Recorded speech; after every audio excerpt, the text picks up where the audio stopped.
and Zoning Commission meeting to order. Thank you. My name is Sandy Griffiths, and I'm the chairperson of the Planning and Zoning Commission. I will be presiding over this commission's deliberations this evening. The Planning and Zoning Commission sits in an advisory capacity to the Town Council. As such, the commission reviews planning and zoning issues and forwards recommendations regarding these important issues to the council. All members are appointed by Town Council and volunteer their time. This evening's proceedings will be conducted as follows. First, I will read the hearing application into record. Staff will then present the case and their recommendations to the commission. The commission will then address staff if we have questions. The applicant will then be invited to address the commission. The commission will question the applicant. The floor will then be open to general comments from the public regarding the agenda items. If you wish to speak on an issue, a speaker card must be completed and turned in to Ms. Kelly Campbell. When you are recognized by the clerk, come to the microphone and state your name and address. I will ask that you direct your pertinent comments to the commission through the chair and not to the applicant, staff, or individuals within the audience. A 3-minute time limit will be imposed.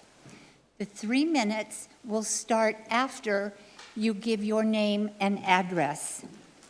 Please keep your comments brief and to the point, not to repeat what others have said. After all pre-registered commenters speak, the chair will call for any additional speakers. After public comment has been closed, the item will then return first to the applicant if needed, then to the commission for comments and/or motion and vote. Can you speak a little bit louder? I can sure try. My mic is even on. So, you have 3 minutes. Wait till Patricia's done with Kelly. Would you let the audience know what the 3-minute timer sounds like, Kelly? For the entire 3 minutes, or? Yes. Okay. No. I know. But I have this. So please keep your comments short and to the point, as I feel we have quite a few speakers with us this evening. So I would like to start our meeting, please, with the Pledge of Allegiance by Vice Chair Evans.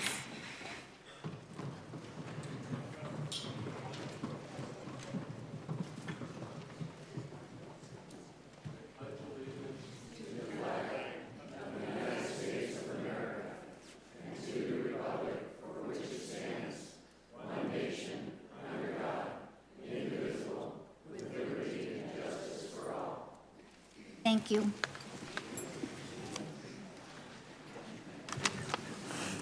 Ms. Kelly, will you please take roll call? Chairperson Griffiths, Present. Vice Chairperson Evans, Present. Commissioner Erb, Present. Commissioner Bourdon, Here. Commissioner Laney, Commissioner Rankin, Here. Commissioner Rutherford. Here.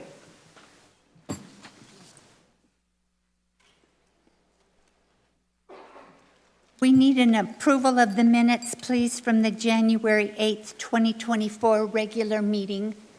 Do we have a motion? Commissioner Laney?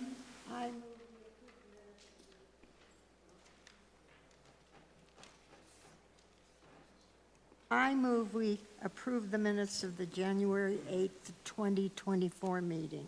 Thank you. Do we have a second? Second. Thank you, Commissioner Bourdon. We have some nice Sandy? announcements this evening. Sandy, we need to vote on the minutes. Oh, I always forget that, don't I? Please take roll call, Kelly. Commissioner Rutherford, Yes. Commissioner Rankin, Commissioner Laney, Yes. Commissioner Bordon, Yes. Commissioner Erb, Yes. Vice Chairperson Evans, Yes. Chairperson Griffiths. Yes. So I would like to introduce some staff this evening. We have quite a few new people in the audience with us. So our newest commissioner, Mr. Ted Erb, welcome Ted to the P&Z Commission. Thank you. I'm glad to be Like here. to share a few things about your professional history? Sure. Thank you, everybody. I'm glad to see the turnout we have tonight. As she said, my name is Ted Erb. I come to the town of Prescott Valley from the state of Washington. I've been here 3 years, and I served in the state of Washington as deputy fire marshal for 33 years. 10 of that as firefighter and 23 of it as deputy fire marshal, where I did code enforcement, planning and zoning, similar to what we're here for tonight, and development services. So, thank you. Thank you, Ted. It's a pleasure to have you with us. Our town deputy attorney, Stephen Zrak. Thank you, Stephen, for being here. Kelly Campbell, our administrator extraordinaire and clerk. Thank you, Miss Kelly. Donna Kennedy, the Director of Development Services, is with us this evening. Thank you, Donna. Mr. Ernest Ruby, the Deputy Director of Development Services, and he will be making the presentation this evening. And Mr. Ruby, would you like to introduce our two new town planners? Thank you, Chair. I'd like to introduce Roxanne Johnson is our principal planner. I just came aboard a couple of weeks ago. And Mr. John Jacobson is our planner too. They've been here about 2 weeks, so please welcome them. Perfect. So Roxanne and John, how about standing up so the audience can get to know you? Thank you. And this evening, we have Prescott Valley Police Officer Anthony Hicks with us. Thank you, Officer Hicks.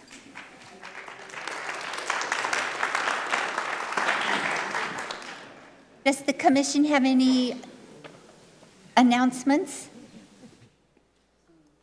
Commissioner Rutherford?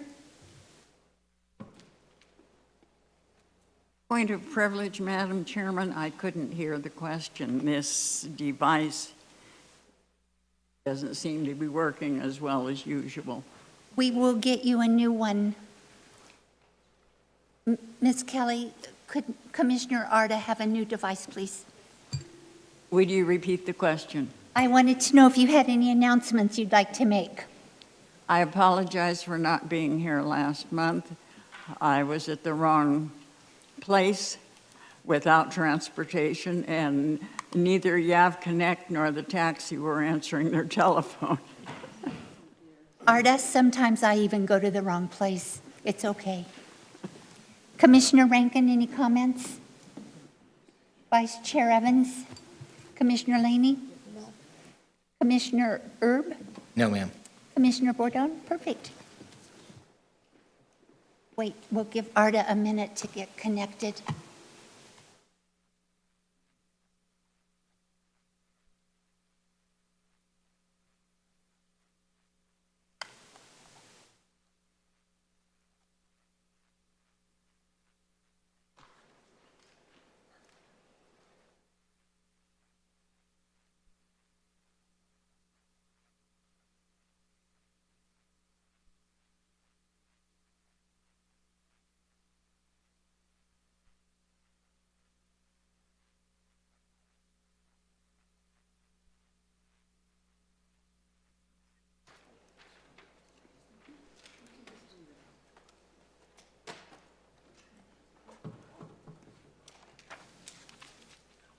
I don't know how to work it. Can you help, Kelly?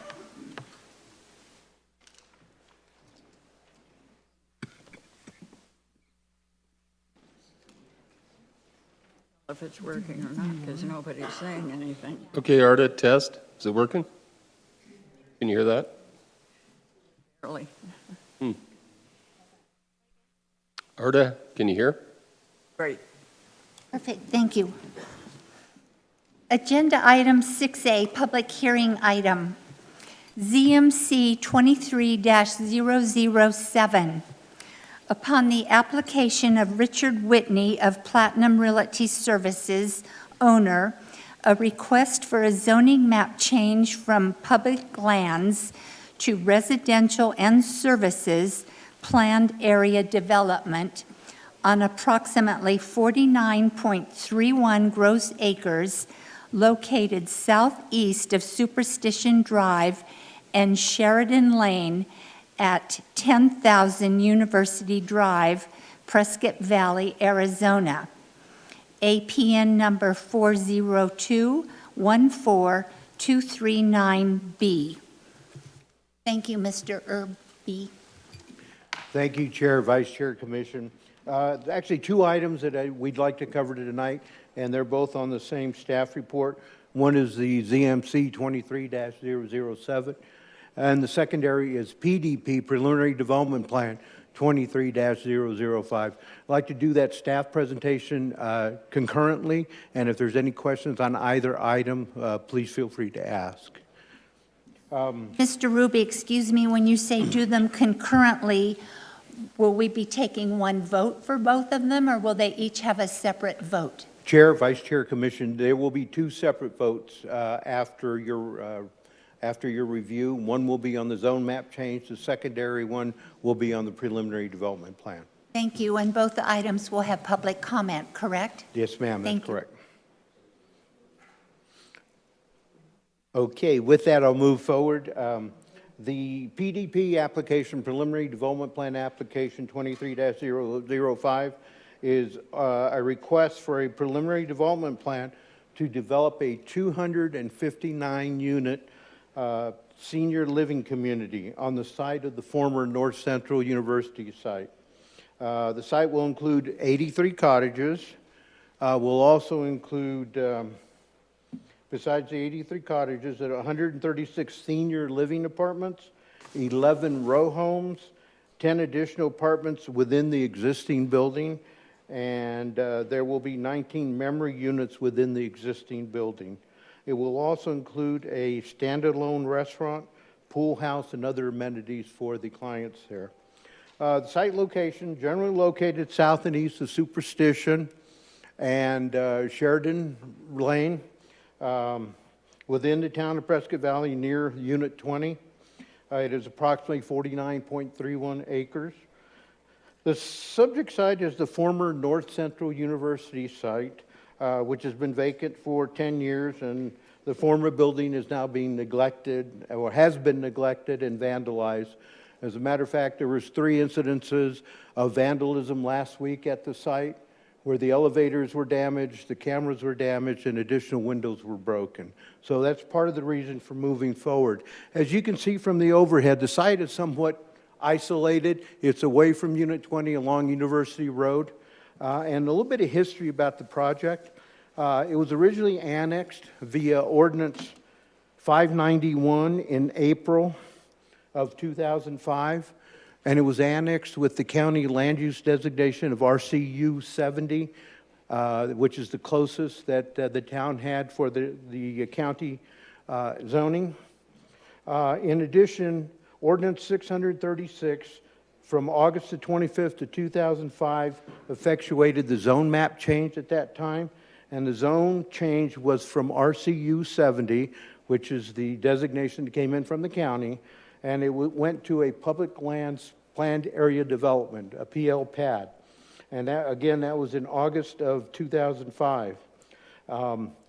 Interesting, one of the conditions of that zone map change back in August of 2005 indicated that subsequent phase development of the project shall first be reviewed by the P&Z Commission to determine associated impacts and necessary roadway improvements to support each subsequent unit of development.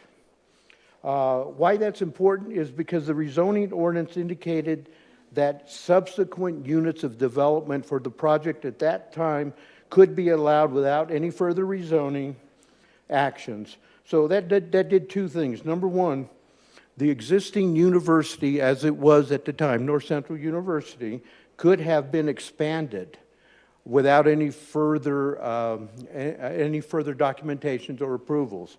And number 2, any further similar type uses on the site would be allowed by right. So in other words, if another university came in on the PL designation, they could move ahead with their plans on that. They would not need a rezoning. This particular project does need a rezoning away from the PL, and it's being requested to go to the PAD designation. In addition, Resolution 1379, also in August of 2005, indicated that FDP 05018 was approved for the construction of a 52,320-foot campus and office buildings. So that being said, we'll move through a little bit more of the project. Mr. Ruby, sorry, prior to doing that, Vice Chair Evans has a question about the 2005 zoning that you just brought up. I'd like him to ask that now.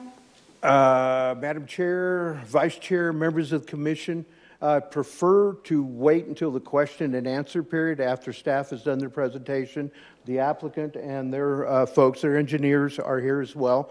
So if there's specific questions, I'd like to leave it till that time, till the presentations have been done, please. No problem, thank you. Okay, as we move along, we can see the site is somewhat isolated. The yellow arrow indicates where it might be in proximity to Superstition and the Sheridan intersection. This is the current zoning. It's a PL pad, and that was done, as I mentioned, back in the early 2000s to go from the RCU 70 county designation to what you see today as the PL pad. And as part of this rezoning, the applicant is proposing a new roadway.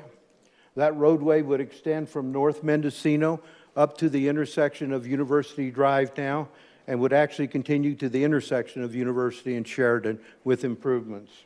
There's been a TIA, traffic impact analysis, done on the project, and I'd like to just briefly go over that with you. One of the questions was asked about the intersections that were evaluated in this traffic impact analysis. And in December, staff had the applicant revise their traffic impact analysis to include the distribution of potential traffic if the Mendocino Road extension was granted and was done. So there was four key intersections that were evaluated at that time in the TIA. The first was Superstition Drive at Navajo. The second was Lakeshore Drive at Navajo. The third was Navajo Drive at State Route 69. And the fourth was Mendocino Drive at State Route 69. And the primary objective of the study was to evaluate off-site study area intersections to determine if any capacity-related improvements would be needed to accommodate this new project. The total traffic volumes that build out of the proposed development did not indicated that there's some mitigation, some improvements that need to be done, and we'll go through those in order here. Build out on the TIA, the traffic impact analysis, considered full build out, full occupancy, and full vacancy, no vacancies on the project.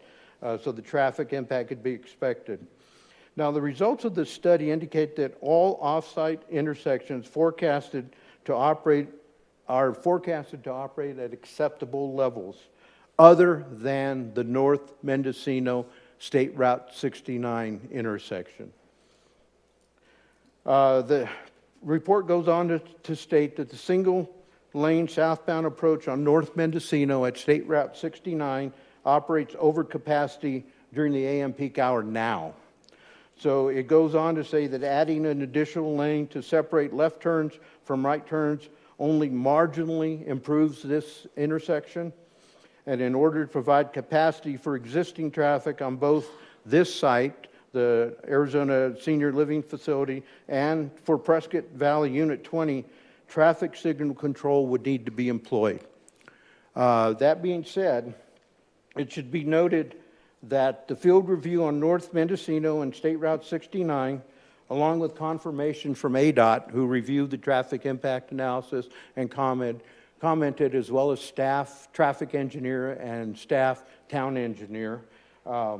Anyway, it indicates that subsurface preparation has already been done to accommodate a future signal at this intersection.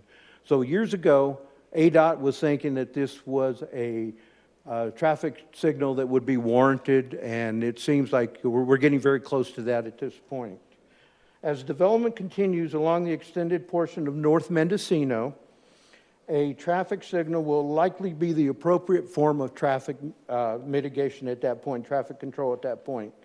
Site-generated traffic assignment and redistribution of existing traffic due to the North Mendocino extension was unconstrained in view of future traffic signal at 69. So in other words, they're saying that it's a requirement. It needs to be done. So that being said, North Central Senior Housing at build-out will generate, according to the traffic engineer, reviewed by our professional traffic engineer and town engineer as well, and ADOT, at build-out will generate 1,316 daily end trips, of which 75 are forecasted to occur in the AM peak hour and 113 during the PM peak hour. Prescott Valley Unit 20 development currently generates 7,204 daily trip ends, of which 521 occur during the morning or the AM peak hour, and 740 occur during the PM peak hour. So those are some of the traffic volumes at this point. An analysis of impacts related to the extension of North Mendocino Drive to East University Drive was conducted in order to determine how travel patterns and volumes would change if this new roadway was implemented and constructed. The analysis considered both existing density in Unit 20 and residential street network configuration in the Prescott Valley Unit 20 subdivision. And again, Unit 20 currently has approximately 847 single-family homes in it. So based upon the current residential street layout density within Prescott Valley Unit 20, it has been estimated that approximately 46% of the entire residential subdivision has the option to use the newly proposed North Mendocino Drive extension. Yet, not all of the 46% have origins or destinations to or from State Route 69 to the south of the site. As a result, the traffic engineer has also assumed that 46% of the trips entering Prescott Valley Unit 20 from the south of the project to the intersection of North Navajo would also be distributed at a reduction of about 46%.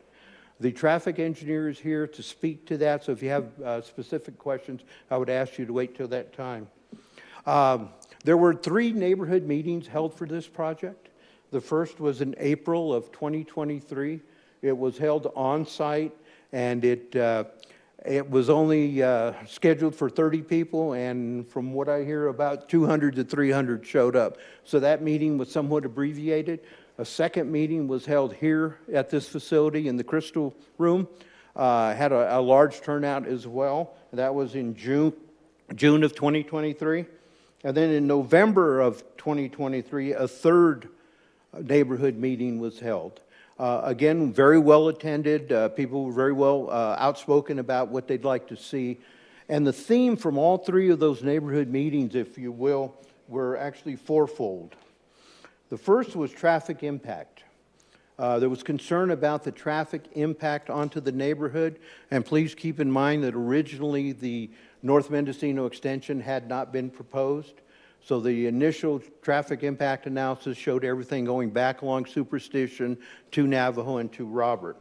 So that with the new traffic impact analysis and the roadway extension from North Mendocino to University, some of that traffic impact has been alleviated. The second issue that was raised at the neighborhood meetings was water. And as we all know, water is a critical issue for us at this point.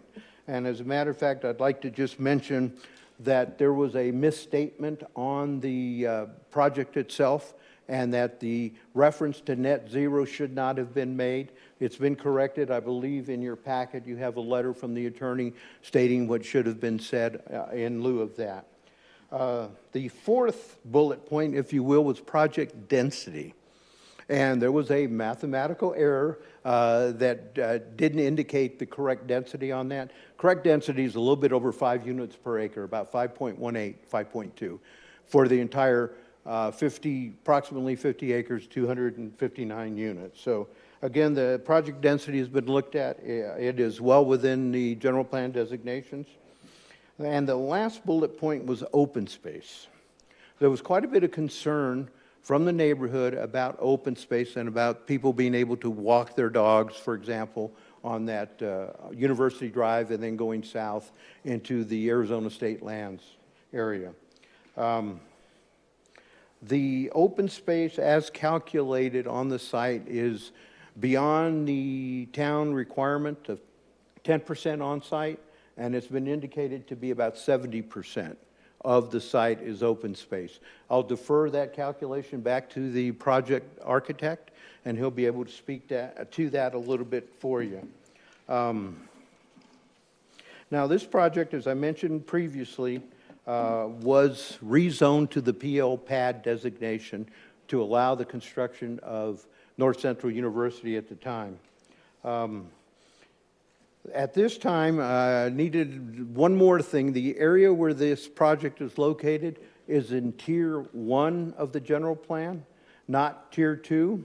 It was real hard to see, and sometimes old eyes don't see very well. So it is actually in Pad B1, which is Tier 1 Pad B. So that's an area that has already been developed. The infrastructure has been run to this site. Whether it's adequate to accommodate this proposed use, our utilities folks and public work folks are here. They could speak to that as well. But I just wanted to let you know on that. Now, again, it's public lands to the north of this particular property, but state land, which is currently zoned RCU, which is what it comes in from the county as. To the north and the east, the property is adjacent to the subdivision known as Prescott Valley Unit 20, Superstition Hills. On the west side of the property, it abuts state land that encompasses all of Section 18, and it is also zoned RCU. There's a conceptual site plan for the project. As I mentioned earlier, the orange building in the center is the existing building. It is comprised of about a little over 52,000 square feet. Very nice Class A building. It's a shame it's being vandalized. But again, that's the orange in the middle of this overhead. The yellow are the proposed buildings. And as you can see, there's 2 apartment buildings that are proposed just to the west of the existing building on an open area, in an open area there. Those are designated to be 4-story independent living type facilities, assisted living when necessary. Ringing the project are some cottages and some row homes. Again, the total for everything, including the apartments, would be 259 units. The applicant is proposing the construction of the new roadway, as I mentioned previously, from North Mendocino up to the University Drive intersection. It would T-bone it there. It will be built to our local collector specifications, which is curb, gutter, sidewalk on both sides of the street. And we have asked the applicant to extend that to the intersection of Superstition and Sheridan to allow the people from that particular neighborhood to have access to walking their dogs or doing things. So it would be curb, gutter, sidewalk, both sides of that new extension, all the way to the intersection of Sheridan and Superstition. As I mentioned earlier, the site plan includes some of those cottages which ring this particular project. And those will be predominantly independent living, and the memory care and the assisted living will be in either the existing building or the buildings to be constructed. One of the things that we needed to touch upon is we had, in the staff report, talked about sustainability, and there was an issue there with a misstatement. And your staff report should have the strike-through and the highlighted copies, and I'd like to just go over that, if I may. Excuse me. The applicant has agreed and will be required to purchase effluent credits or obtain other rights in sufficient quantity as would be required to obtain a certificate of assured water supply from the Arizona Department of Water Resources. The stipulation is in alignment with the town's recent non-subdivision residential water policy requirements. It was adopted by the town, and it requires apartments, mobile home parks, and similar types of developments, such as this one, to obtain water rights and bring them to the table for a project for development. I went through the traffic impact analysis a bit with you. Just wanted to let you know that the town staff, various departments have reviewed the applications, as has CAFMA. CAFMA has a letter, I believe, that's in your packet that agrees to the secondary access road and an emergency access off that new secondary access road. So they're requiring 2 points of egress in case of an emergency or anything of that nature for the site, and those have been provided. I talked a little bit about the neighborhood meetings previously, and as you can see, we have quite a contingent here that wants to speak on the project. So I would ask for questions to be deferred to staff and the applicant after the presentations. Staff is recommending approval of this project based on the findings, and you have the findings identified in your staff report packet. Basically, I'll go through those. They're very, very simple. Prior to the first building permit issuance, applicant will provide a certificate of water assurance. The site will be developed in general conformity with not only the planned development PDP, but also with the zone map change. The proposed extension of North Mendocino will be completed to town specifications north to Superstition Drive and Sheridan Lane intersection, and will be required prior to Phase 1 completion and shall meet town of Prescott Valley's requirements. And 4, a secondary means of emergency egress from the extension of the North Mendocino proposed road will be required to provide secondary emergency access as required by the CAFMA. So those are the recommendations that staff has made. At this point, I will defer to the applicant. His representative is here to speak. Mr. Ruby, if you don't mind, thank you, Mr. Polk. I feel that some of the commissioners have some questions for you, and I would like to have those asked at this time. Madam Chair, Vice Chair, members of the Commission, if I can answer those, I'd be glad to. I know you can. Thank you. Commissioners? I've got a couple. Absolutely, Vice Chair Evans. Ernest, I'd like to invite you to climb into the Wayback Machine with me for about 19 years, because I have some questions on the zoning from 2005, and I know that probably none of us were present at that time. However, as I read the public lands definition in the town code, it talks about public or quasi-public agencies. I interpret that as having to be the owners of a property in order for it to be zoned as PL. Am I right or wrong? Can you repeat that question, sir? In order to be zoned PL, does the ownership of the property have to be in the hands of a government entity or a quasi-government entity, like maybe a private-public partnership? So, Vice Chair, if I'm understanding your question correctly, going back to the original annexation and rezoning at that time, the designation to public lands? All I'm saying is, if I can read from the town code, public lands or those lands held in ownership of public or quasi-public agencies. So my question is quite simple, whether it was in 2005 or now. To be a PL designation, does the owning entity have to be government or quasi-government? I'm going to defer that to the town attorney. My answer would be no, but I would defer to Mr. Drake to see if what his take on that would be. It's a matter of property rights. Someone can actually take those property rights and have them rezoned even after they've been rezoned to a public land. So this particular zone map change is within policy Is that correct, Mr. Zake? Go ahead, Mr. Evans, with your question. No, it just, the town code seems quite clear when it talks about public lands as being those lands held in ownership of public or quasi-public agencies. My only reason for asking that question, and either Stephen or Ernest can correct me if I'm wrong, is that this was improperly zoned in 2005. Somebody made a mistake. Should have been RS day one. It would have been RCU probably then, the placeholder zoning. It was private entities. They had a commercial sort of project. And the reason I'm asking the question is in talking to a lot of citizens over the last 2 or 3 weeks, there is a lot of understandably emotional reaction to taking public lands and making them a commercial sort of project. And,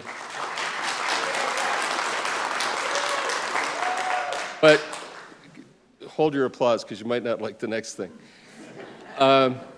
My contention is that it should have been, it never was a public land. From my point of view, looking at it colloquially, a public land would be something like a park or a public benefit of some sort that would conjure up, singing along with Joni Mitchell on Big Yellow Taxi.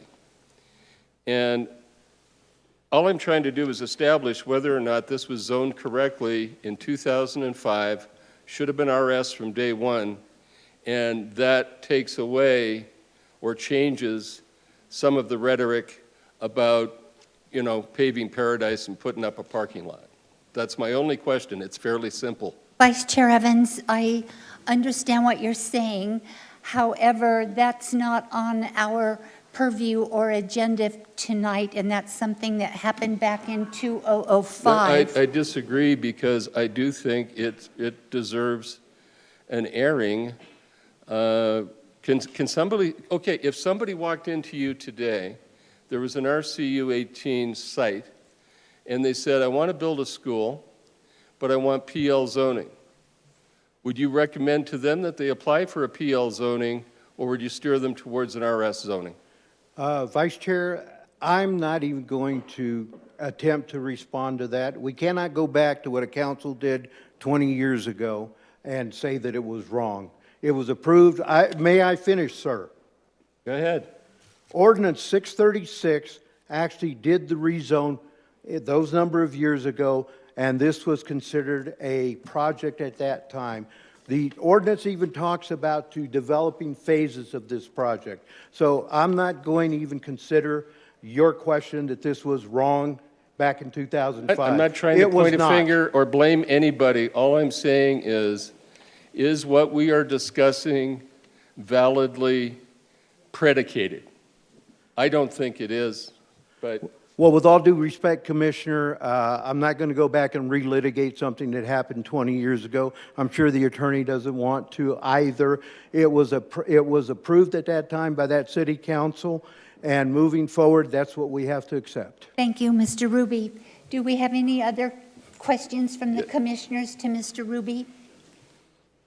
Mr. Erb? Mr. Ruby, can you show on the conceptual site plan here, item 4 in recommendations from CAFMA was the additional fire access road and egress. Is it the lighter gray on the conceptual plan that I'm seeing there, or is it just the extension from SR 69? Commissioner Erb, on this particular overhead, you can see the kind of dashed gray road. Yes. That's below University Drive existing, and that would be the secondary access road for fire Okay, access. and it appears on the conceptual site plan that additional access road would come through some of the housing development area or the If I may go back to the conceptual site plan. one to the south of the darker gray, the lighter gray there that kind of Correct. goes off It to the will- page. It would intersect there below the townhomes, I believe they are, and that would be the secondary access, emergency access Okay. into the site. Perfect. That's what I thought. I just wanted to make sure. Thank you. Yes, sir. I've got two more. Commissioner, Vice Chair Evans, just a moment, please. So, Mr. Ruby, you've mentioned twice that this project is a phased project. And I haven't seen any phases of construction on any of our documents. Is it going to be all done at one time over 3 years? Madam Chair, Vice Chair, members of the commission, what I mentioned was that the original FDP from '05 was a phased project, and it could have been phased in with additional buildings built at that time. This project, I believe, is scheduled to be built out within 3 years. I will defer back to the applicant and his agent on that, but it is, the first phase would be, and correct me if I'm wrong here, the applicant is here and his agent, would be the construction of the 2 apartment buildings, and then the cottages would follow that. We can have No, them address that, Mr. Ruby, when he comes up, that's fine. One more question. You mentioned that if the water assurance is not obtained, so if the water assurance is not obtained, the project doesn't go through, does this then go back to public land zoning? Chair, Vice Chair, members of the commission, there's several conditions, if you will, on the project. The first, as you mentioned, was the water, the certificate of assured water supply. That's a requirement for the project. If that doesn't happen for whatever reason, that water rights cannot be procured, the project would be null and void.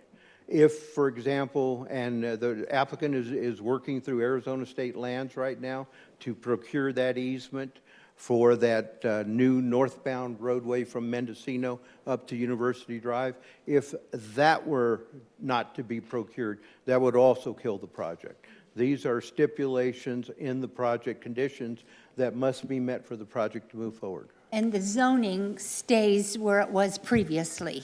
Well, it depends. When it goes to council, council may condition it to say that it will revert to the previous zoning if the final development plan is not effectuated pursuant to the previous approval. Thank you. Vice Chair Evans, yes, but please make your question coincide with our agenda item for Mr. Ruby. Sure. I've had some feedback from a few residents in the Superstition Hills area, and they are concerned that Sheridan could become a cut-through, and it's a fairly narrow street, no sidewalks, and it could be an alternative to the new Mendocino Drive extension for people going to Fane Road and 69 and going to other areas. And I believe I heard the answer already when you described the TIA. But I presume there was no consideration in the TIA for any traffic impact on Sheridan other than the intersection at Superstition. I believe you're correct. Thank you. I wonder why. In terms of the water issue, where we've had 3 different things in the staff report in a week, which I find disturbing, is the latest thing we got was 2 days ago from the attorney for the developer.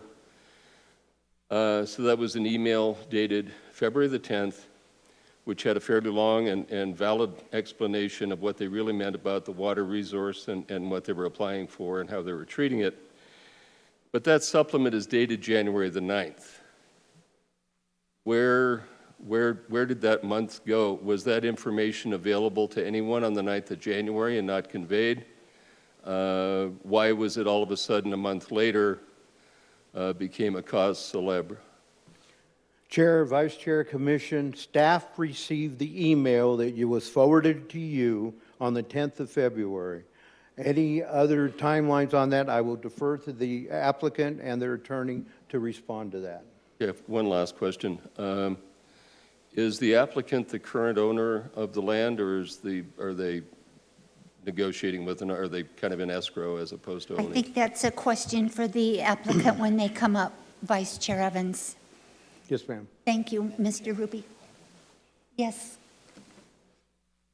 Mr. Ruby, earlier I heard you say that the original PL zoning would have allowed for, with no changes to the current zoning or anything else, a developer could come in and continue to develop that parcel with additional buildings similar to what's there relative to the vacant college structure. Is that correct? Commissioner Erb, Chair, Vice Chair, that is exactly right. If, for example, a university was to come and look at this site and propose to develop it additionally, because of the PL designation that was referenced earlier, that could happen without any further discretionary review. So they could build out the site as they were originally proposing to do back in 2005 when they were approved. Okay, and based on the TIA that was performed for this particular rezoning and complex that's being discussed today, with 259 units, I'm going to make some assumptions here that if the PL zoning had not changed and additional development been done there, we potentially would be looking at traffic and density in that area at a higher level than what's being proposed for this development and rezoning. Chairman Erb, or Commissioner Erb, Chairman, Vice Chair, that is correct. Potentially, a similar use could go on that site and could increase density significantly. And that's the reason I read condition number 3 from the original final development plan that said that phased development of units could occur. So you're absolutely right. If they continued that public use, public land use, it could be expanded upon without further discretionary review, other than what it referenced to traffic. And that's why I read that condition to you. It does reference traffic and what impacts traffic could have on the site. Thank you very much. Thank you, Mr. Ruby. Madam Chairman, I'd like to ask Mr. Ruby if I am correct in the assumption that if there were to be a university there, that the university could build student dormitories as an ancillary and important use to the university? Commissioner Rutherford, Chair, Vice Chair, I believe you are absolutely right. They'd be ancillary or a accessory use to the main use, which was the university. So dormitories or things of that nature could be allowed in that district. Tennis courts, the whole... Yes, ma'am. Thank you. Thank you, Mr. Ruby. Now I'd like to call the applicant up. Did you have the thumb drive?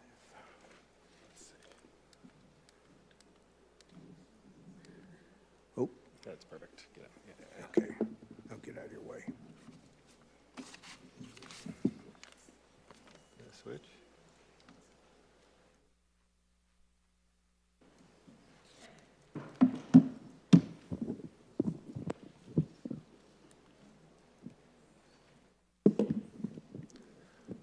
Madam Chairwoman, Commissioners, my name is Stephen Polk. I'm the attorney for North Central Arizona Senior Living. The applicant is Platinum Realty Services. I'm a partner with Boyle Petridge Klein Wington Installings in Prescott, Arizona, 125 North Granite Street. I'm also a fourth generation of Polks living in Yavapai County, and that makes my 2-year-old son and my 4-week-old daughter the 5th generation of Polks to live here. As you can imagine, we've seen a lot of change over the years here. But I can tell you with absolute certainty that Prescott Valley is a better place today than it was when I was little. And that comes about through responsible, sensible development. And what I'm telling you is I believe this project is a sensible, responsible use of this property. And it's a redevelopment. I've already heard comments about if NCU or another university were to come in, that it would be a greater impact. And I will tell you, it would be a greater impact. So I hope you listen with open minds as we talk about what the impacts are and what we're doing to mitigate those impacts and how this will be a benefit to the community.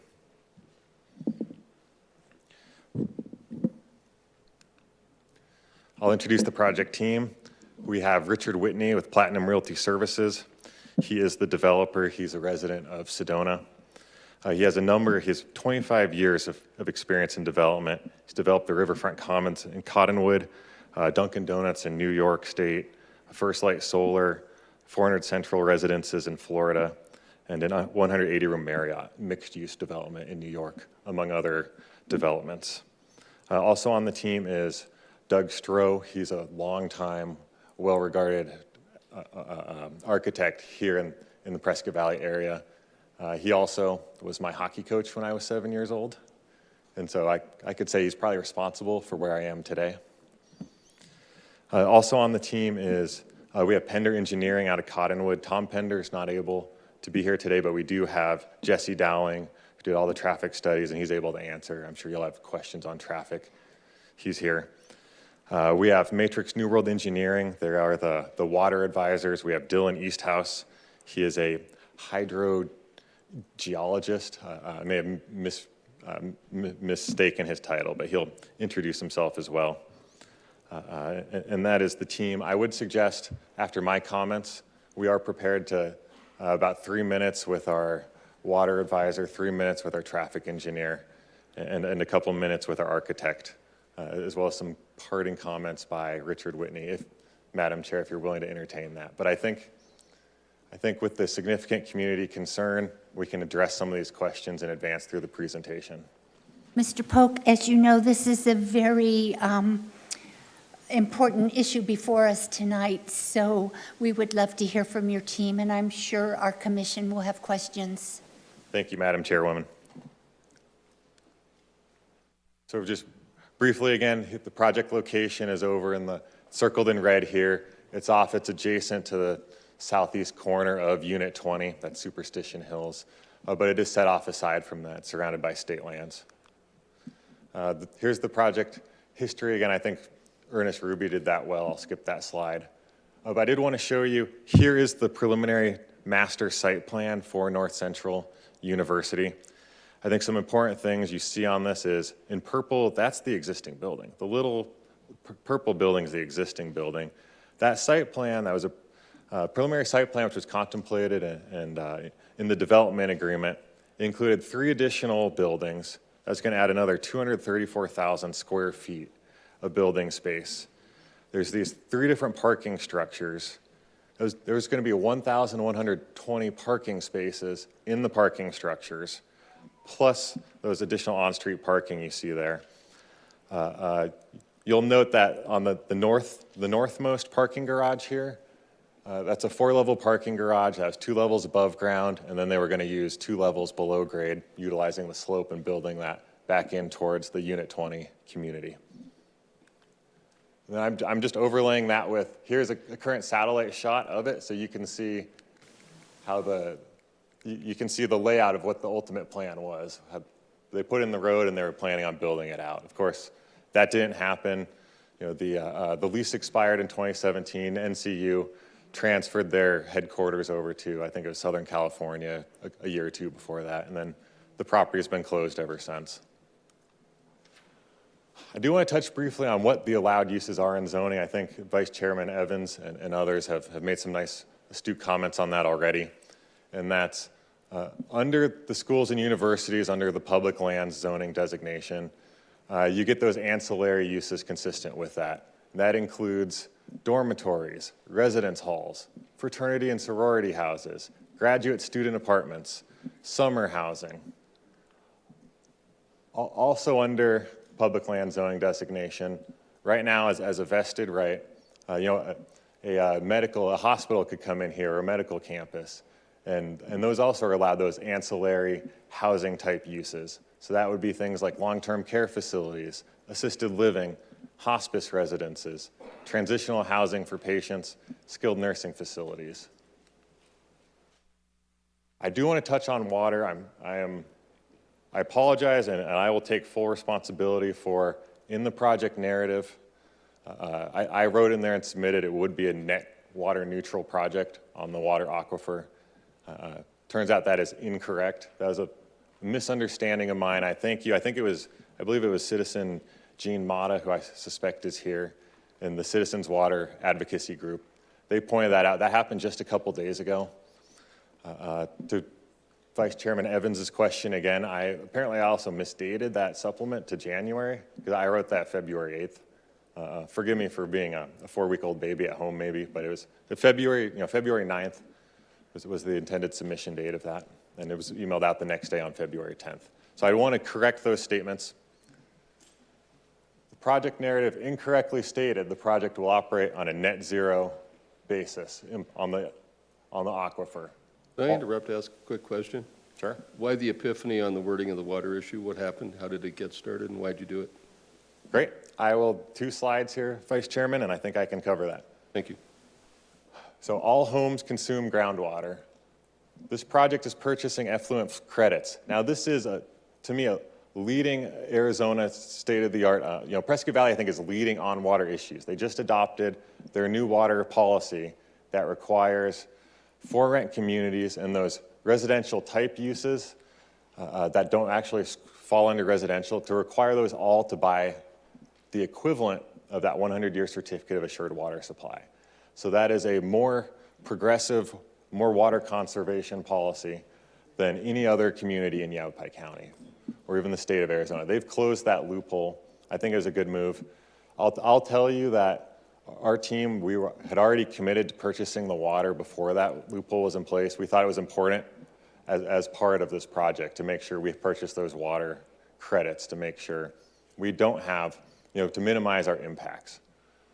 But use of wastewater, so we're purchasing those wastewater credits, and that is one of the most responsible ways to support new development. It's more responsible than pulling new groundwater out of the ground. So here's where that mistake came in my misunderstanding, and that is the town is legally obligated to recharge the aquifer for the full amount of the water demand for our project. I took that to mean net water neutral. That's not true. Homes consume water.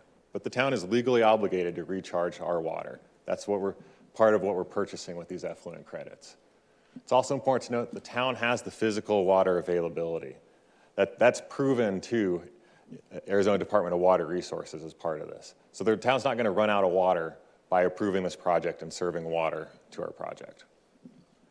Our project complies with the town's water policies, and including we comply with the newly adopted section 14-02-080. That's the non-subdivision residential water policy. Returning back to just the comments on public lands and what's currently allowed under the current zoning, and that if a new university comes in, the town is legally required to provide water. They won't have to purchase effluent credits like we're doing. There's no obligation to purchase those effluent credits. There's also no obligation for university or other use under public lands to come in and construct this Mendocino Road extension to mitigate the traffic concerns. And there's no obligation to improve the University Drive walking path. That's one of the important community accommodations I wanted to touch on briefly. As part of this project, we will be improving the walking path. Many residents in Unit 20 love walking on this road. It's great. You come out in the morning, everyone's walking their dogs. So they will be improving the walking path. And this is just a Google map showing, it's a 22-minute walk from the existing building there at University Drive to the intersection of where Sheridan Lane hits Superstition. So it's a great walking area, but it's a full 22 minutes to walk from one to the other.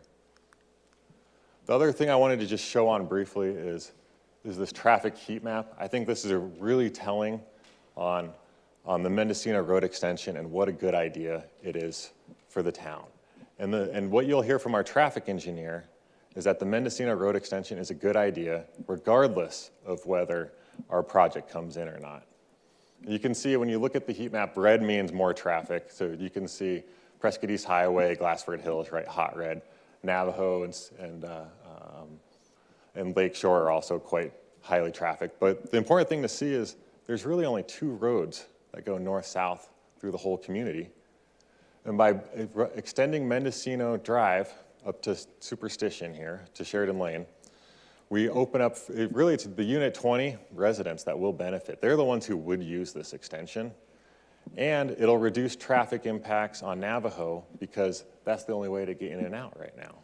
And so you'll hear more from the traffic engineer on that. But I wanted to show you the heat map.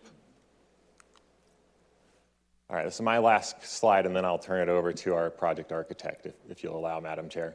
And that's, in summary, this project is a senior living community. It's a low impact. It's similar to the allowed uses. This will be housing for seniors. We need more housing solutions for seniors. it's a low impact. I want to hit on the community accommodations. I really think we're listening to the residents and the concerns here, and we're really making significant ways to mitigate those impacts that we have. But again, as a senior living community, it's fairly low impact to begin with and lower than the alternatives. And I'll just conclude, this is a sensible, responsible development. And so Madam Chair and Commissioners, I would ask that you vote to recommend approval of the zone change and the preliminary development plan today. And with that, I'll turn it over to our project architect. Thank you, Mr. Polk. Are there any questions from the commission for Mr. Polk? I have one. Yes, Commissioner Laney. Walking trail, please. Okay. In talking to Mr. Whitney, he mentioned a dog park. And all of our paperwork makes reference to a dog park. Where on this walking trail would the proposed dog park be located? That's a great question, Commissioner. The dog park would be, ideally that'd be situated about halfway down. This is really in partnership with the town. This would be a community dog park. It wouldn't be located within the gated community itself. So that need to be located in the existing right-of-way the town's owned. And so that's really, more coordination and teamwork needs to happen with State Lands Department and the town. But that's certainly something that we want to do. And in fact, if that's material to the commission's decision, certainly we could include that in there. Thank you. Any other questions for Mr. Polk? Yes, Vice Chair Evans. Just a comment, really. I appreciate your explanation on how we got from what was originally about water, what was originally in the staff memo, what the revision that was made, and then your email to us from a couple of days ago. Thank you very much for that, but I'm simply not persuaded. Thank you. Mr. Polk, would you go back to your last slide? Thank you.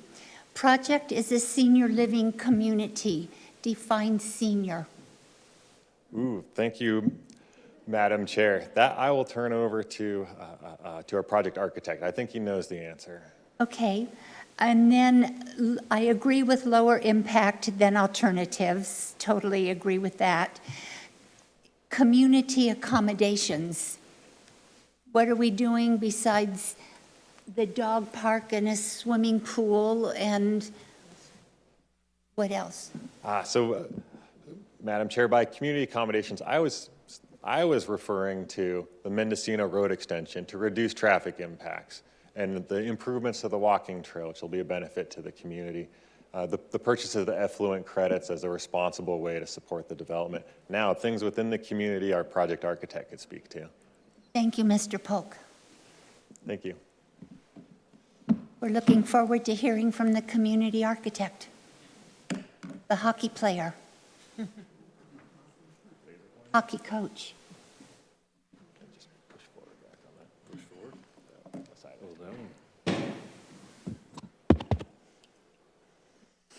Good afternoon, everybody. My name is Doug Stroh. I own Stroh Architecture. I've been in the Quad City areas for about going on 34 years. So I wanted to give you a brief summary, kind of walk you through the preliminary design drawings. Into the mic, I think people are having a hard time hearing you. Your so mic. Speak into the mic. microphone, I think people are having a hard time. There. Is that better? Okay, sorry about that. Got a low microphone, I'm pretty short. So anyway, my name is Doug Stroh, and let's start off here.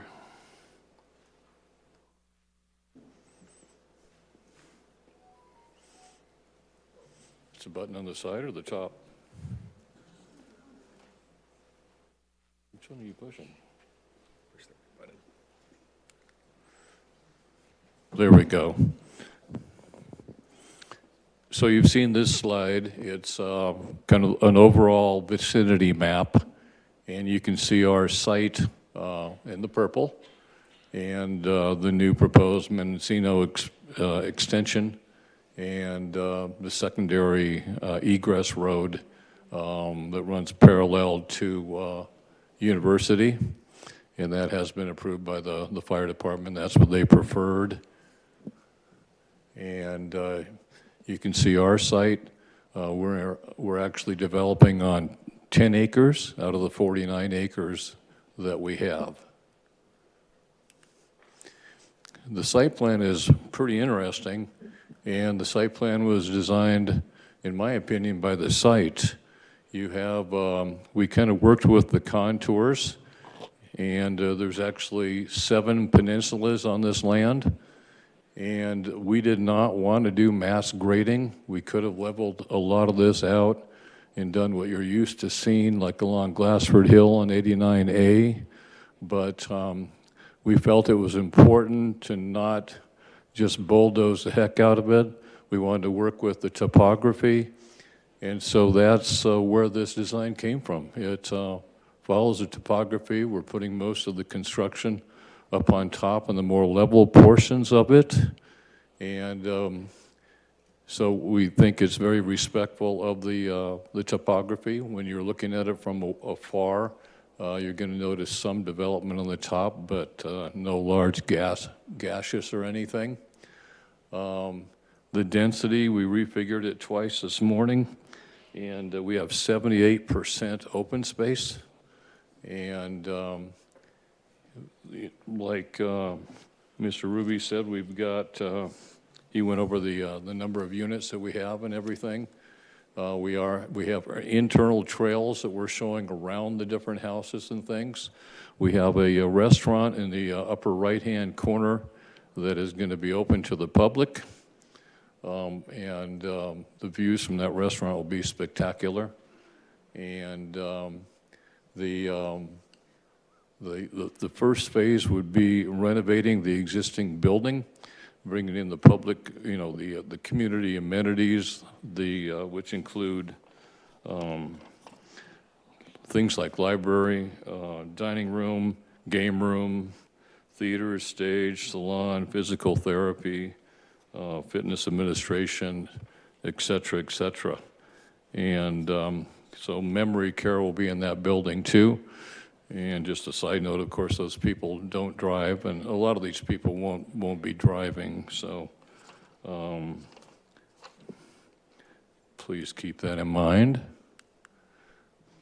Now, as far as the architecture, there's going to be 2 apartment buildings. That's for assistant living, and we are following the existing architecture. We think that's pretty nice. The existing building is made out of masonry, so it's minimal, if ever, any maintenance. I don't think that building's probably been touched on the outside, the existing one, and I think it looks very nice. You know, what we're proposing will cost a lot more than just putting up a stucco box that we've seen a lot of that around here, so we don't want to do that. We want to tie it all together. So here's another view of it from the north, looking towards the southwest. You can see the existing building on the left and the 2 new proposed apartment buildings on the right. The 2 buildings are connected via enclosed walkways that we see on the ground level. So the seniors that live here won't have to go outside to go to the dining room or other amenities or other events going on in the theater, and they can walk from building to building and all the way even to the pool building is connected to. And the pool building is a year-round pool. It'll be inside, but it'll have roll-up doors, so in the summer there can be an outdoor pool. This is another view. This is looking down between the 2 apartment buildings. And you can see that enclosed walkway that is coming towards us to the existing building, and you can just barely make out the pool building at the end. The entire site will be landscaped within the 10 acres that we're developing. That 10 acres will also have a nice wrought iron fence that wraps around it for security for the seniors. And all the landscaping is low water type landscaping. It's all approved. We'll have an irrigation system with a smart system that actually analyzes the moisture in the ground. If it rains, it shuts the system off, and it comes back on when only when the water is needed. And the trees, 2/3 of them are deciduous, so you'll have a lot of shade in the summer and sunshine in the winter.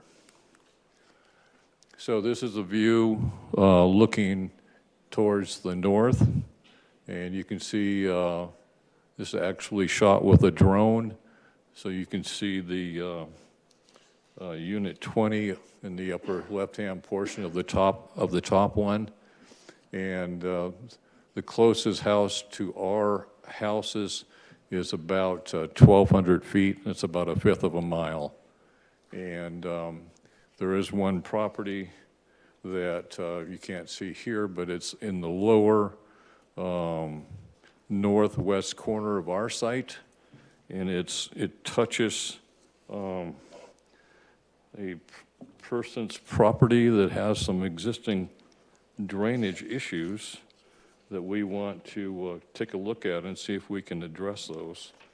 And, you know, it's already an issue right now, and we're going to try to see if we can kind of address that. So that concludes my presentation, unless anybody has any questions. Commissioners, any questions of Mr. Stroh? Yes, Commissioner Bourdon.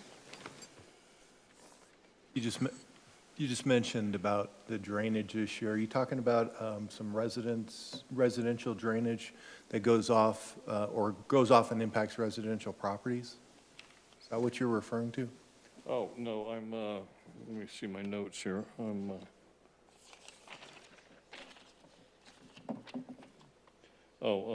Janet DeFrancisco is probably here. Janet, are you here? Mr. Stroh. Speak into the mic Oh, so everybody can. anyway, yeah, she has some property that right now has natural kind of runoff. Part of that does come from our property, but, you know, everything we build will contain the runoff on our site. And our civil engineers here, they can explain that in more detail. Okay, I assume that's just through some detention basins that I saw in the plans. Thank you. Thank you. Herb? I have one question for you, sir. So you were talking about irrigation and planting native or local plants. Is there potential for this project to irrigate that via the reclaimed water, gray water? Is that a possibility, or is that someone else can speak to that within your group?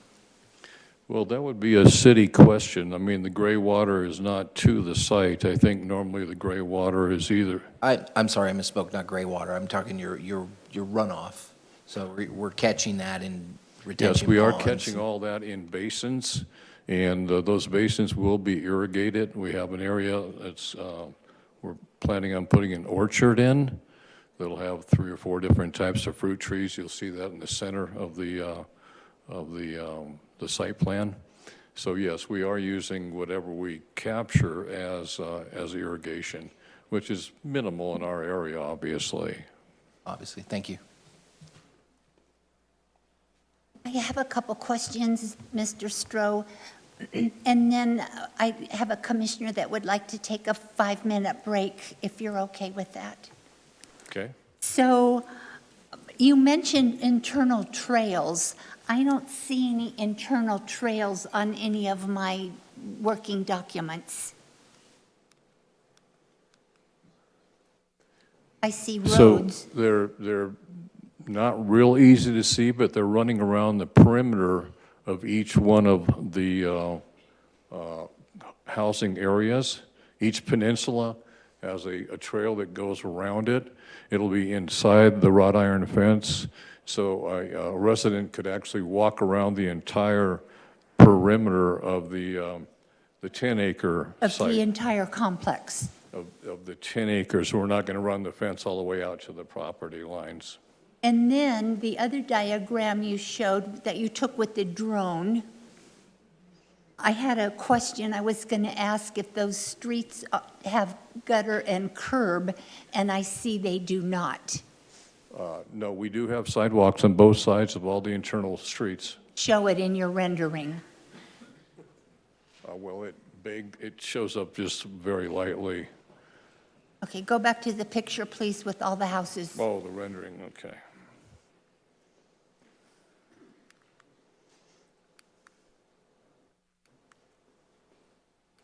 There you go. So there's curb and gutter in these, there will be curb and gutter? The render Sidewalk? didn't do that. Yes, you are correct. That will be there, though, and it shows up on the two-dimensional site plans. Perfect. And then, catch. back to the narrative on the water, I appreciate that there was a comment saying that you were going to integrate other industry-leading water conservation methods. So, I would like hot water recirculating pumps installed. Yes, I would like low-flow shower heads.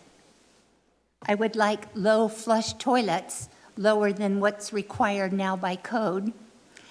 And there are retention ponds, correct?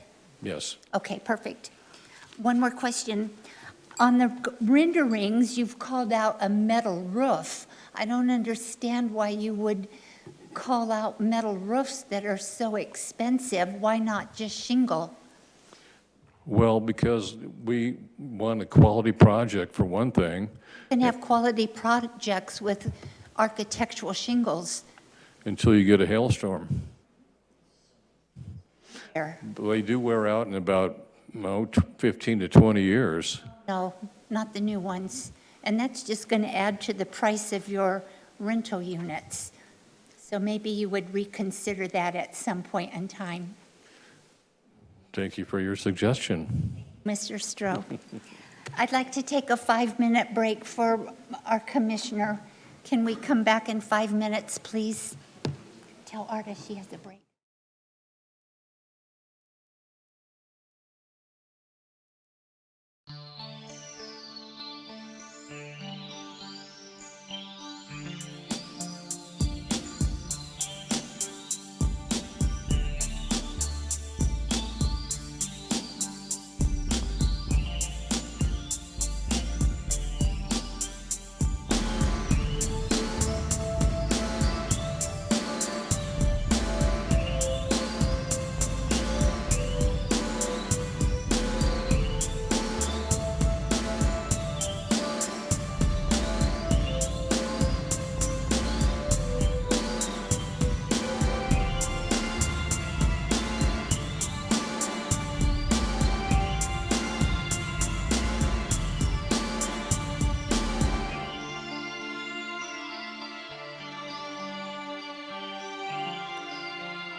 Thank you, everyone, for allowing the courtesy of a break. We appreciate that very much.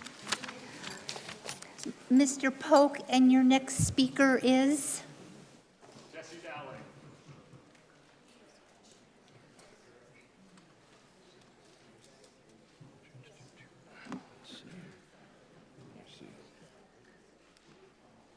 All right. Good evening, commissioners, and chairperson. I'm Jesse Dowling with Pender Engineering. We've been working on this project since the inception. Yes. Jesse, I know the microphones are so Sorry. difficult, but I could get really close, but it would be ugly. Sorry. I'll do my best, I promise. thank you. Okay. So I'm here to discuss the traffic, which is a popular topic, as well as the drainage for the site. Let me skip ahead to, we tried to keep it, a lot of the details are buried in all the reports, which you guys have there, which have been submitted. So I'm going to try and keep a kind of a high-level observations and comments. If there's any questions, I'll certainly follow up if you want answers to those. And if I can't answer them immediately, I'd certainly get back in touch with you directly to try and flesh that out in a little bit more clarity. Thank you, sir.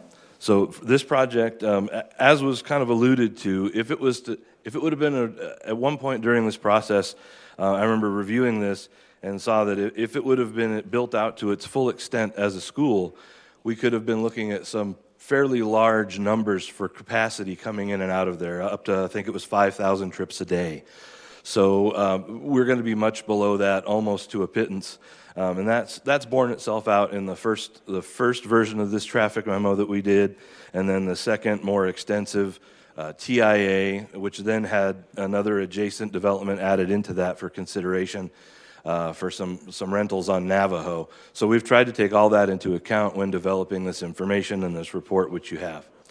The trip generation for this project is going to be based on the ITE senior housing or senior living capacities, so that will basically tell us what to expect for how much traffic will be generated based upon a use case. And that's from the ITE, International Transportation Engineering Handbook and Manual. Based upon the neighborhood and town feedback, the project has started the process of working with the Arizona State Lands Department to extend Mendocino Drive, as we've shown on the maps previously, to the intersection of North Sheridan and University. The roadway right-of-way would be dedicated to the town, and the roadway be paid for by the developer once upon its completion. The extension to Mendocino will improve the operational efficiency of Navajo Drive, State Route 69, and Navajo Drive, Superstition Drive, by allowing residents of the project and those to the Prescott Valley Unit 20 subdivision to the north to use those two alternates instead of having to use the one that's already there now. It will allow you to avoid the Superstition Navajo intersection and sort of spread that around a little bit, and that will help improve the level of service at those intersections. That will provide a savings in travel time and improve levels of service for the existing traffic using the existing intersections. Whether or not, that's the end goal here is to try and make this better for everybody. The development of Mendocino Drive will follow the town's drainage design standards as required for roadway development. I think Mr. Ruby touched on that earlier this evening. It applies to any requirements also for wildlife studies, impact mitigation, as determined by the Arizona Department of Game and Fish and other reviewing agencies. We have had our initial stakeholders meeting. We made the initial application to the Arizona State Lands Department. They came back and had us have a stakeholders meeting, which we have had at the town with the concerned parties. And that's going to be an ongoing process. There's still quite a lot of information we have to gather, a lot of studies that need to be done as far as, for example, for the game and fish. ADOT, as was mentioned previously, when we were looking at this, there was a lot of question about, hey, what are we going to put at the intersection of Mendocino and 69? What are we going to put there? What would work best there? And upon a field review, a field study, we found that there's already complete underground utility. The underground infrastructure has already been placed by ADOT and all the pole bases. So basically, all the heavy lifting has been done for what needs to go in there. Really, the determination on that is when ADOT They use what they call a system of warrants, which is where once you analyze an intersection and it reaches a certain level of service or a certain level of traffic or a number of trips per day, and in some unfortunate situations where you have a certain number of accidents at an intersection, that will spur a warrant in order to say, hey, red flag, we need to go ahead and build this improvement now. So, you know, we can't really control that. That really is more of a higher level at the state. But we are at least trying to work with them and keep them abreast of the situation so that they're aware of what's going on as we're developing this. Let's see. And so that's kind of the short story on the traffic. And if we skip over to the drainage, we'll be updating, as we've been working through this process, it's been interesting to sort of unarchive the development as we've gone along in time. Looking at the oldest plans and seeing how they progressed and how they've made changes, and then also seeing how the town has updated its codes and requirements. So we will be bringing the drainage up to all the current town codes and requirements, and will accommodate any increases in runoff and ensure that we meet the town's design standards and requirements and minimums for flow. There was a comment about the nearby parcels to the northwest and the owner there. Let me see if I can get to that. That is, I have a pointer here, but this is kind of a counterintuitive, but the person we're speaking about is actually located right near, adjacent to the corner of the project site. There's okay. There are two specific, there's one owner of two parcels that are adjacent to, that touch the property line, that we can't, as a matter of rules in general, we can't grade outside of our property. So I can't go fix a problem that's already occurring on somebody else's property that's running off from the public or the city or state lands onto their project. However, we are going to address anything that's coming off of ours by adding additional swales or drainage channels to redirect any and all flow from our project back away from their home, so that we are not at all going to increase the flows from our project onto their home, because we don't, that's just a no-no. As an engineer, when you approach a project like this, the rules are that you basically cannot exceed the historic drainage that leaves the site, and you have to ensure that all the drainage leaves the site wherever it historically did. So we have certain maxims that we have to go by and certain rules we have to abide by that will not let us increase the flows over or dump them into somebody's backyard and give them a drainage or flooding problem that they didn't have before our development. So that's kind of the short version of this. You could get really into the weeds and go all night long on it, but I wanted to try and keep it reasonable. And if there are any questions, I'm happy to take those. Thank you, Jesse. Are there any questions? Yes, Commissioner Bordone. Hi, Mr. Dowling. Hello. The extension towards Mendocino to provide access to the south to Highway 69, I don't want to try to look for it, I just want to know. So at the project's development, full development, what's the level of service of that road? I believe we're going to look at, let's see, if there's no signal there, it will be a level of service F. That would be at 69. I'm talking along the road. My second question will be on the signal, but along Sheridan going south towards 69 through Mendocino, the arterial or the collector road that you're creating in Mendocino, what's the level of service of the roadway? Oh, I'd have to, I believe on that one, I think we were looking at a level of service C or B. I'd be happy to get into that report and contact you after the meeting and clarify that. Intuitively, it sounds right to me, but Okay. we can talk about that if I need the information later, but intuitively, that sounds about right.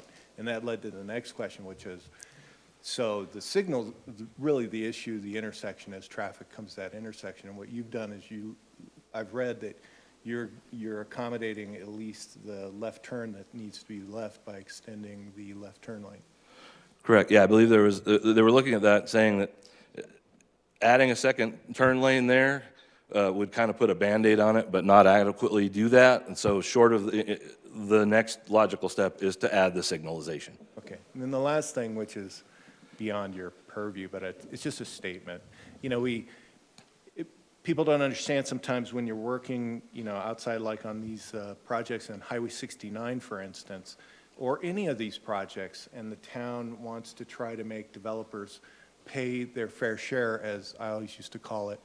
They do it through these methods of extending roads, making sure that there can be some level of impact that the project causes to development.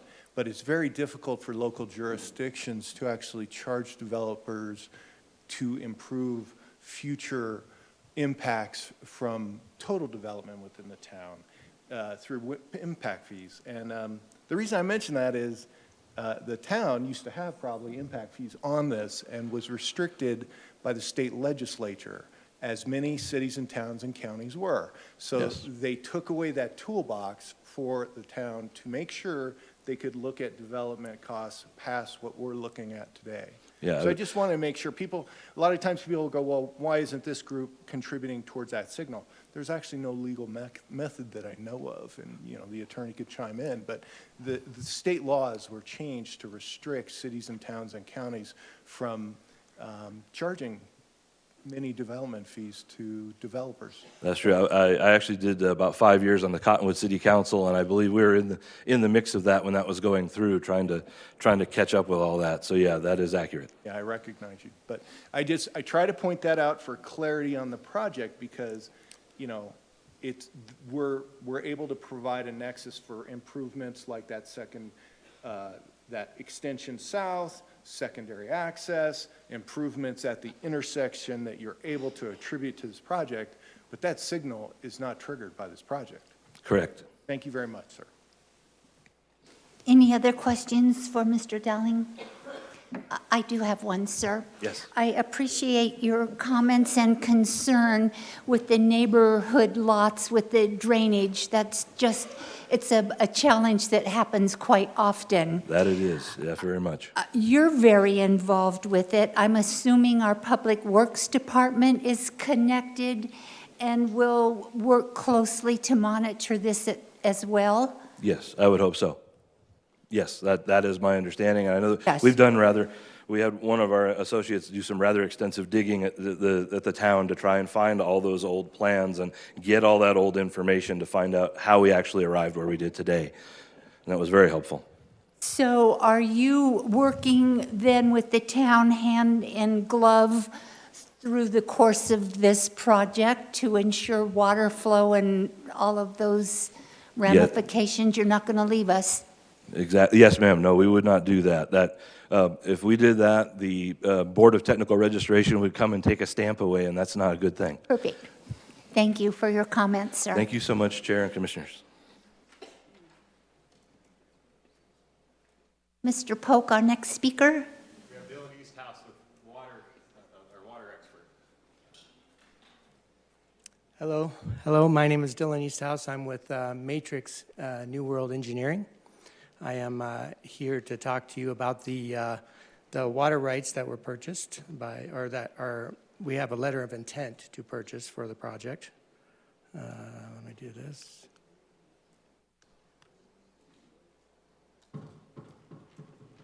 Help me out here. Try that right hand. The right one. Oh, There we go. you go. There we go. Went by.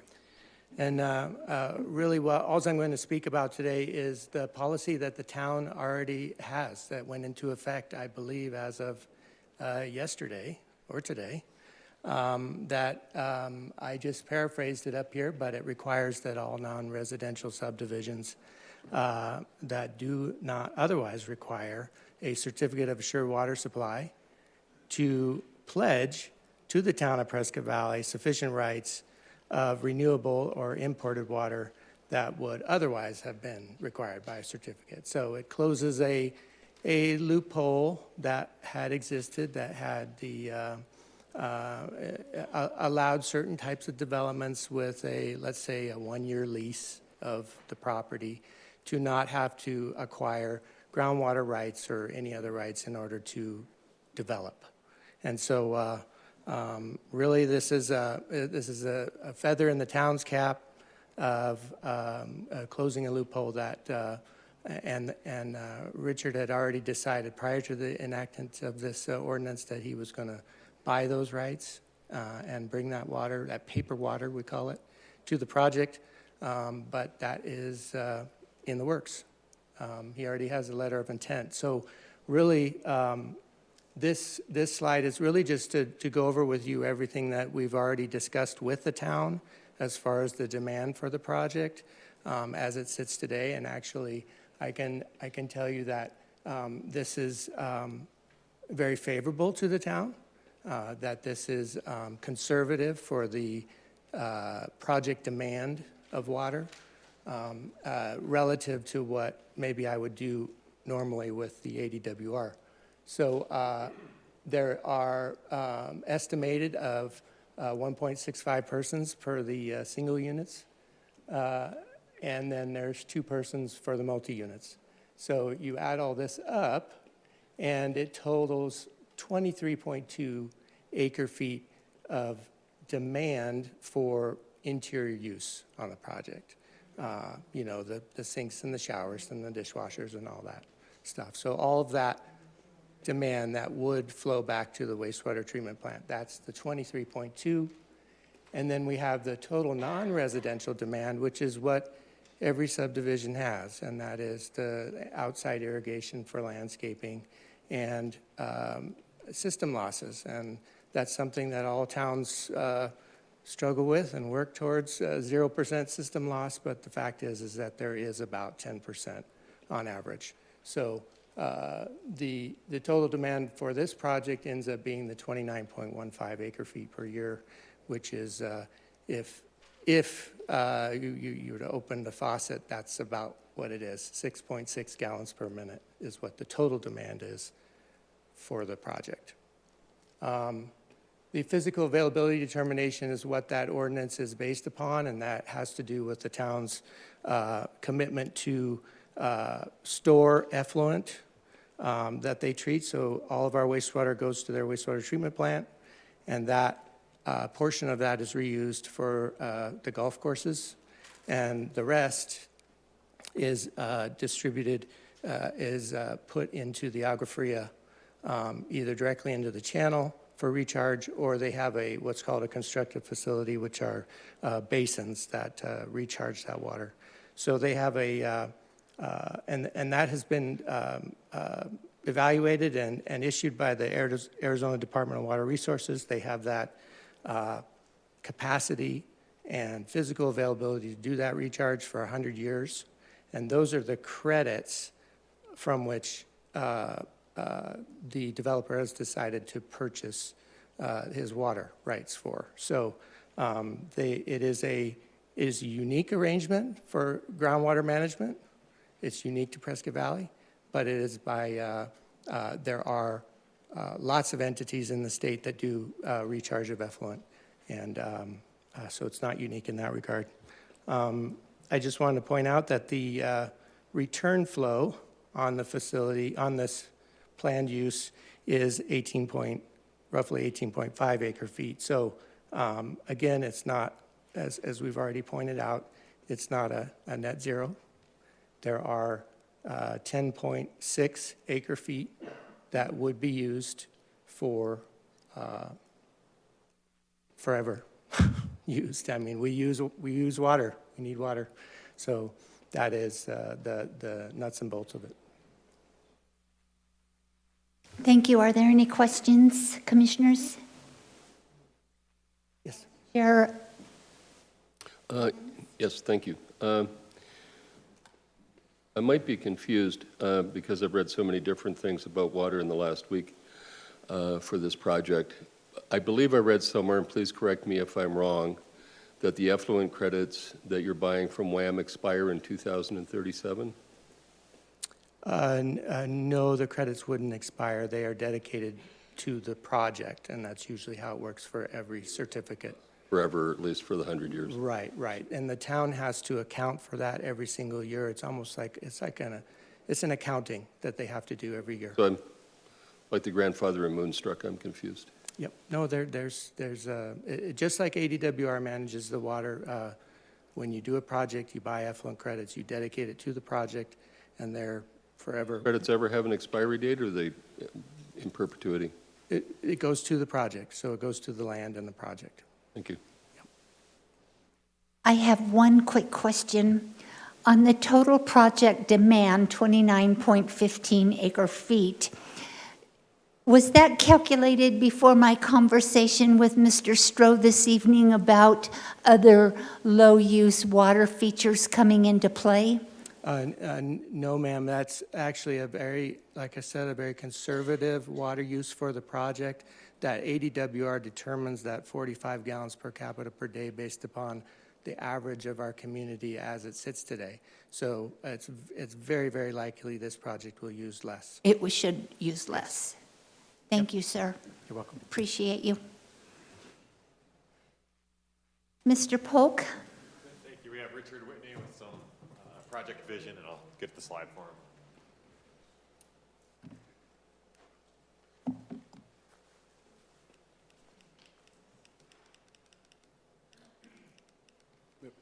There we go. Thank you. Welcome, Mr. Whitney. Well, thank you. Thank you, Mr. Chair, Vice Chair, Commissioners. Thank you for having us. I want to start out by explaining who I am. My name is Richard Whitney. I've been a developer for 25 years. We've been in Arizona for 5 years. We moved to Sedona from New York State, and we are we are members of Arizona and proud to be here. This project, you know, I've been asked in our neighborhood meetings, why this site? And the simple answer to it is the site already existed as far as being developed. We really don't look for raw land. We look for sites that were developed, that are in need of redevelopment, that we can bring that our vision to the site that we feel will be better for the community as a whole. And we try to do a smart development in anything that we do. If we can do solar, we'll do solar. Unfortunately, you know, that's gotten a little bit expensive to do, so we're still looking into that. Anything we'll do anything that we can as far as water, as far as conserving water. We did hear you as far as low flow, and yes, we will consider doing low flow shower heads, low flow toilets throughout all the 259 units.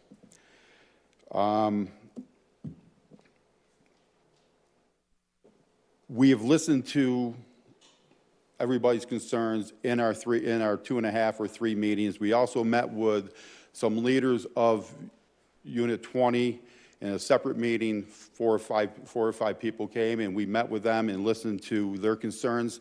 And we tried to incorporate their concerns into this project because we want to be a good neighbor. We want to be a good citizens. We are here for a long time. This is not going to be a project that's going to be here for a few years and then out. We are hoping this project will be here for many, many years, far after I'm gone. From listening to their concerns, we decided to bring the road, the Mendocino extension in. We looked at different avenues to do that, and this was the best way the best avenue that we found to bring keep traffic off of Superstition and out of that neighborhood. It was brought up that this project does not have a emergency access road. We looked at bringing it in from, I believe, the east. The terrain there was a little difficult to do. So we talked with the town, we talked with the fire marshal, and we came up with where we have it now, coming off of the new access road that we'll be putting in and bringing it through the community. It will have a locked gate. As it was mentioned, we do have an agreement in place to purchase water with Water Asset Management. We have a signed letter of intent. Contracts are being drafted as we speak, and they will be contingent upon this project being approved. It was asked if this project is going to be phased. Yes, we are going to be phasing this. The first phase of this project will be the retrofit of the main building, and we would build the roads, buy the water, the certificate of assured water, and build the cottages will be first. Then the second phase will be the apartment buildings. And the reason for that, Majority of people coming into a resort-style senior living, which this will be, maintenance-free, are going to be independent living, and then they're going to move into assisted living, memory care as needed. This is a continuing care community. We are, if you move into this community, we will have you hopefully for the rest of your life. And that is our goal.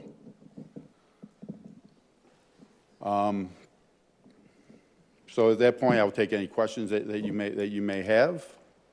I'm better with questions than making a statement. Commissioners, questions for Mr. Whitney? Commissioner Erb? Mr. Whitney, thank you for being here this evening. I had the opportunity to visit the site a couple days ago, and you were there. And I had a conversation with you about other amenities that you may be proposing that would benefit the community. Now, I've heard today we've talked about increased and improving trails, sidewalks for dog walking, a dog park. Can you speak to other amenities such as restaurants and things that would be available to the community that do not live in the assisted living? The community itself will have 2 restaurants. One will be for the community itself. It would be more of a, I don't want to say cafeteria, but people can purchase meal plans and have the meals either delivered to or eat in the restaurant that will be on the first floor of the main building, which is the existing building. The second restaurant will be on the point, as Mr. Stroh pointed out, with beautiful views of Mingus Mountain and you know, the meadows and so on. And we're going to have fitness centers that will be open to the public. Fitness centers which will be basically for the community, but what can be used by the public if they wish to do so. The gate will be, it's a gated community. The gate will be open during these hours. They're closed at night at a certain hour. You know, we're going to have bocce ball, we're going to have pools, we're going to have classes for seniors, we're going to have, like I said, fitness classes, fitness for seniors, walking trails within. We're going to read the walking trail along University. I know that's very important. We're going to definitely improve that with an asphalt or blacktop along there. As far as the dog park, we are working with the state and we're going to work with the town to see where is the best place that we can put the dog park. But we feel it's very important to have the dog park for the neighbors of Unit 20, so that they can walk along University and have enjoyment and safety. And can you tell me some of those amenities you've spoken to? Would those also be phased throughout the project, or would they be part of your first phase? Well, the first restaurant in the main building will be in phase 1, will be in the first phase. The second restaurant will be in phase 2. Thank you. But the walking trails will be, when we do the road, the walking trail will be done at that point, and when we receive approval from town and state with that, where that would be, where we put the dog park in also, within phase 1. Understood. Thank you. You're welcome. Commissioner Laney? Mr. Whitney. Hi. Thank you very much for the tour. It was very informative. One issue I've heard the residents talk about is lack of adequate nurses. Sure. And I know you have looked into this and addressed it. Would you please let us know what you're doing? Yeah, we are talking to a few nursing schools about having a office or a classroom in the main building, in the amenity building, where they could, so while they're going to school, they can have real-world training while working within their community. And if then they hopefully will stay on, or they can move on to their next job, but hopefully they stay in our community, and they definitely stay within the local community. So we are talking with three different colleges right now on that. We have not got any commitments, but we are in discussions. Thank you. You're welcome. Mr. Whitney, Now for my question, what does senior citizen mean? Yes, I was going to. So this is going to be a 55 and over community, a retirement community. 5-year-olds are retired. No, they don't have to be, but to come in this community, you will be retired. It would be a retirement. You have to, the criteria to come to have a resident in this community, you will need to be retired. Okay. But you can come in at 55, because there are people at 55 years old that are retired. So what if someone comes in at 55? They cannot come in unless they're retired. Correct. Well, it's not ridiculous. It's a retirement community. I understand. Some 55-year-olds have families. Sure. And adult kids or teenagers. Are they entitled to come in if they're retired? Well, 83 two-bedroom cottages plus. yes. There will be spouses,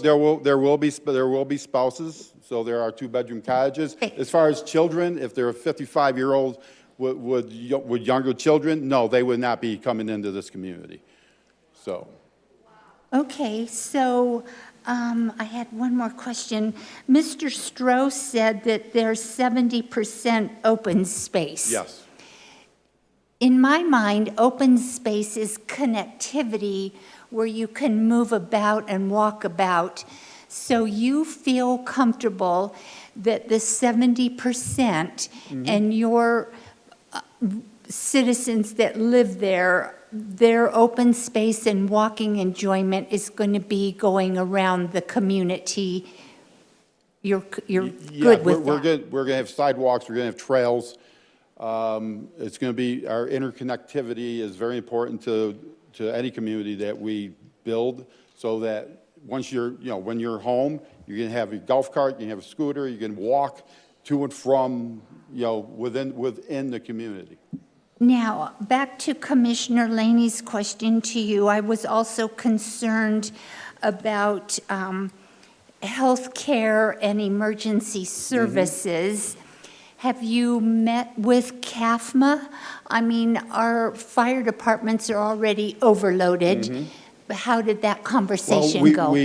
Our conversation with CAFMA was as far as the road that we're going to put in, and we have a letter from them saying they do approve that road and that access with a locked gate.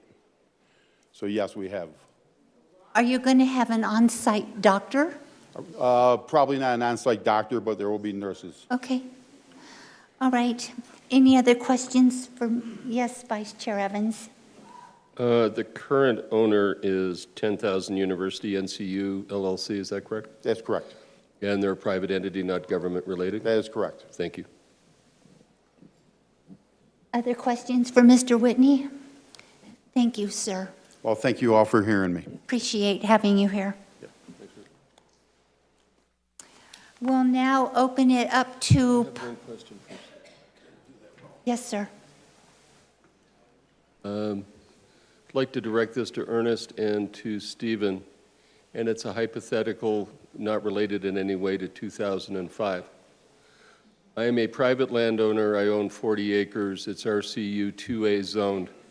I'm going to build a private university, and I come to you for advice and guidance. Are you going to tell me to ask for a PL zoning or an RS? Mr. Evans, we've already gone there with this. Point of order. This is trying to establish some historical context for where we are today. Chair, Vice Chair, Commission, I will not get into hypotheticals. If you have a specific question, please ask it. That was my specific question. It's a hypothetical. I will not answer it. Thank you, Mr. Ruby. I'll now open it up to public comment. Ms. Kelly, if you would call our speakers. Kathy Smith.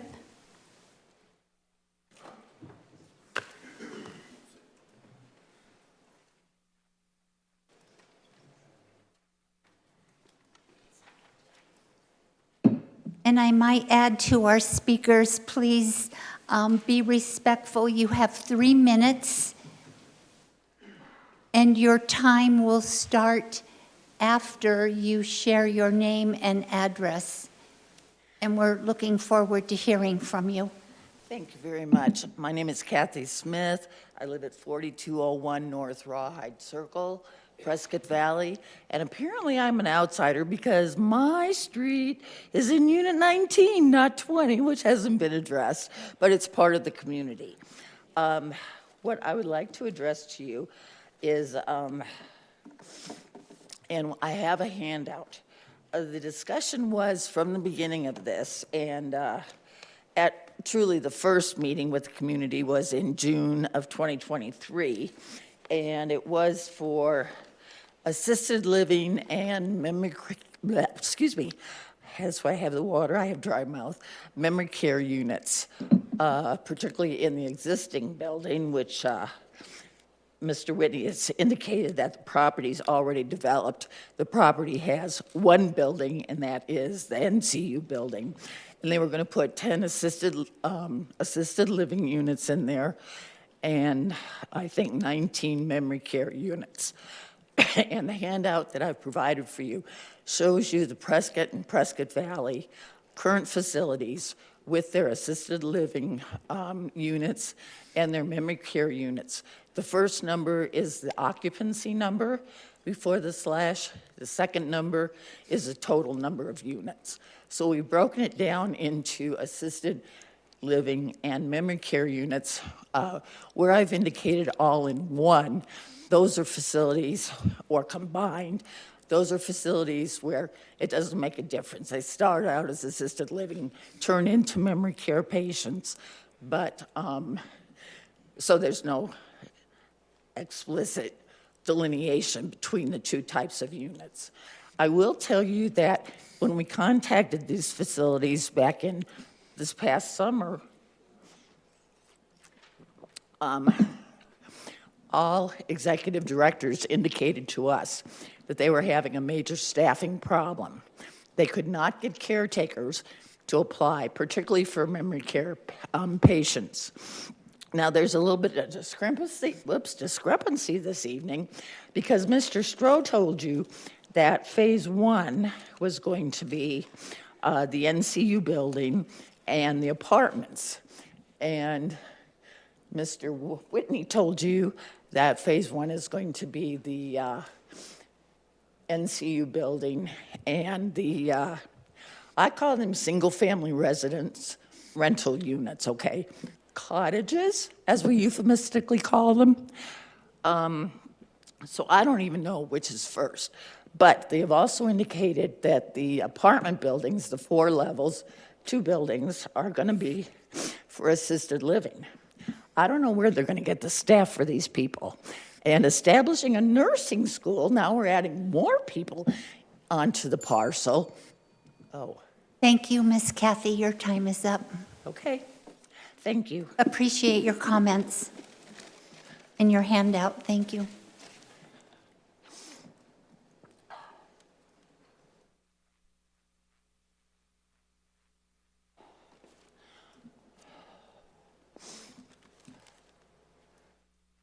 Ms. Kelly, our next speaker. Kenneth Freund.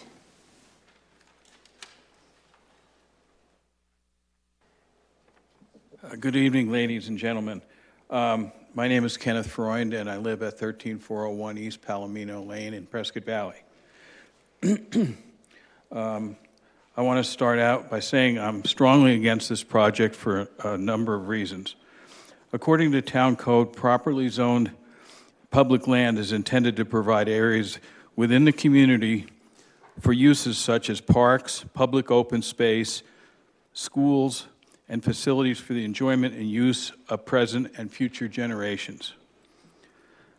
This 50-acre parcel was owned public land in about 2005, and residents were promised that outdoor recreation elements for the neighborhood to enjoy would be included. Mayor Harvey Skoog and then Council Member Laura Lee Nye reassured residents that the town would honor its 2005 promise that the special zoning attributed to that site would not be changed. The this is the wrong project in the wrong place. It's far away from the hospital and facilities, which we all know that people in assisted living frequently need medical care and emergency care and quick access to hospitals. We don't have enough medical facilities now. It takes months to book an appointment for almost any medical provider around here, I've found. And this use also greatly increases water use, which is already in short supply.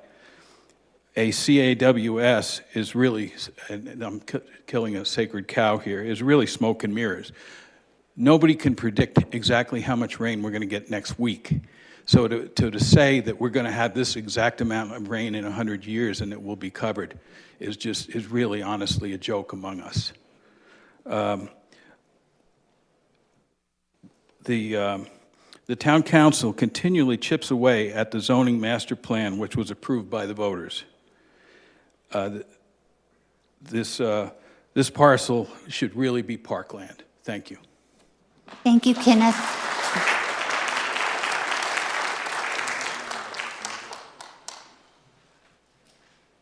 Josh Houston.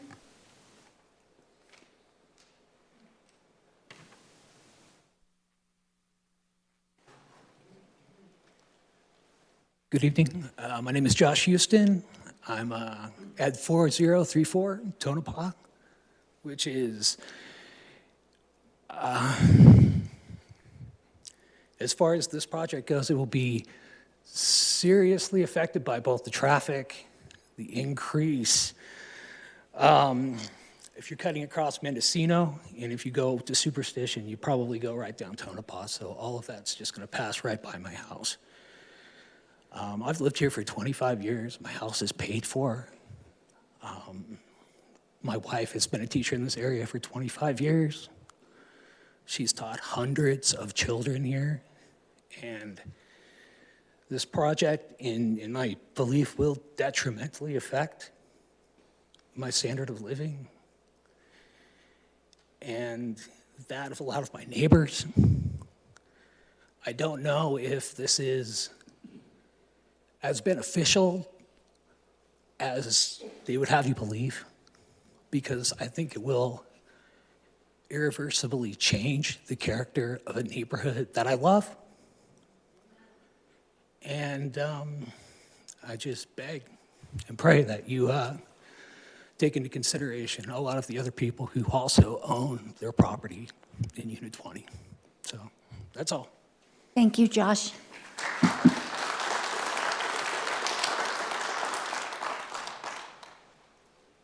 Patricia Betzold.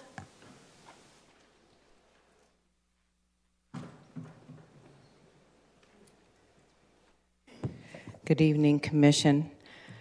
We, the citizens of Prescott Valley, have concerns about the correctness of the report and whether this report, as well as others, whether or not they're being scrutinized effectively by town staff, the Director of Development Services. Patricia, we're here to talk about the agenda item, the zoning map That's change. correct. It's specific to that agenda item. Fingers at staff and/or reports. So please state your opposition or your support in favor of or opposition of zoning map change. I'm opposed to this project preliminary based on insufficient information and doubts about that information, which has been expressed by the Commission this evening. Our expectation is that in this process, all the information is supposed to be in there. We, the public, saw the supplement on the water only today. In addition, there is no traffic analysis included, neither is a CAWS, C-A-W-S, which is part of our ordinance now. Neither is the actual report on the fire department. The fire department did show approval, but there's not a full report. Obviously, our fire department and CAFMA do a much more lengthy analysis. And quite frankly, based on prior experience, just the most recent project that got approved, we don't feel comfortable without seeing the packet. Our packet only includes 100 pages. I hope yours included more, and the information included in this one is confusing as far as the count and the usage. And in addition, our application process requires those applications and all the information being complete before review, and I quote, prior to even scheduling a council meeting. So my recommendation this evening, as a minimum, is that the commission postpone their vote until all the information is in, including to the public on the packet, and then schedule a meeting with the council. Thank you. Thank you, Patricia.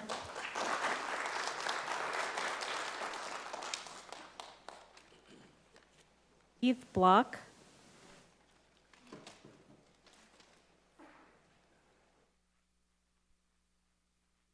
Good evening, board members. I have one question before my time gets started here. What is the actual square footage of these Mr. Block, please state your name and address. Keith Block. If you have that question, raise it during your 3-minute time period, and we will go back to the applicant for the answer. Okay, what is the square footage of the of these apartment buildings? Mr. Block, address your question to the commission, please. What is the square footage of these apartment buildings that they're building? I haven't heard that. We will have the applicant answer that for you after your 3-minute speech. Okay, moving right up. Superstition Hills is a residential neighborhood. There's no sidewalks in Superstition Hills. There's no restaurants, no apartment buildings, and also you're opening up Superstition Hills to a commercial area. Mendocino, Valley Road, Florentine, that's a commercial area. And you're gonna be dumping that commercial, all that commercial traffic down onto Sheridan, which is eventually gonna up to Lakeshore and Fane Road. Sheridan Road is a narrow road. There's no sidewalks on Sheridan. With this new road, all you're doing is opening commercial traffic up into our neighborhood.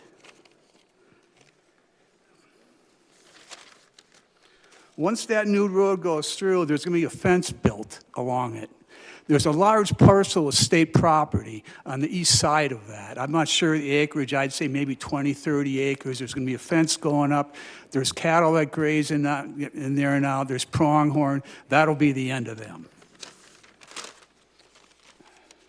This is a much better fit along the medical corridor, along Windsong, Viewpoint. That's close to the hospital. And I believe that is a town plan. That's where all the assisted living places are. I don't believe that, and also along Superstition Drive, all that ambulance traffic is going to be coming in there because it's a closer drive to the firehouse in through Superstition than it's going to be along the new Mendocino route. A little short history here. In 2004, we were promised that this would be a school, and that's all it would ever be. Matter of fact, we were told it wasn't even going to be a school. It was going to be administrative offices for an online university. And now we're looking in 2007 or 2011, they wanted to rezone it. But after intense neighborhood opposition, they backed off. At that time, the Mayor Skog and then Council Member Laura Lee Nye doubled down on their promise that the school zoning would stay in place. By 2016, the building has been empty. It's been empty ever since. We didn't want it then, we don't want it now. What we were concerned with in 2004 is coming right at us right now, and we don't want it. I bought my house there in 2009. I can see that school from my house. I live very close to that university. I would have never bought that house if I'd known the zoning was going to change on it. In 2009, the Great Recession was going on. I could have bought a house anywhere. There were 3-4 foreclosures coming on a week. But I liked that house. I bought it. We were promised by Laura Lee Nye and then Mayor Skog that that's all it would ever be. They gave us their word then. That's all it would ever be was a school. Thank you, It's zoned Mr. for a school. Block. Please keep it as a school. Can I get my answer about the square footage? We will get your answer for you, sir. I assure you. Alicia Doherty.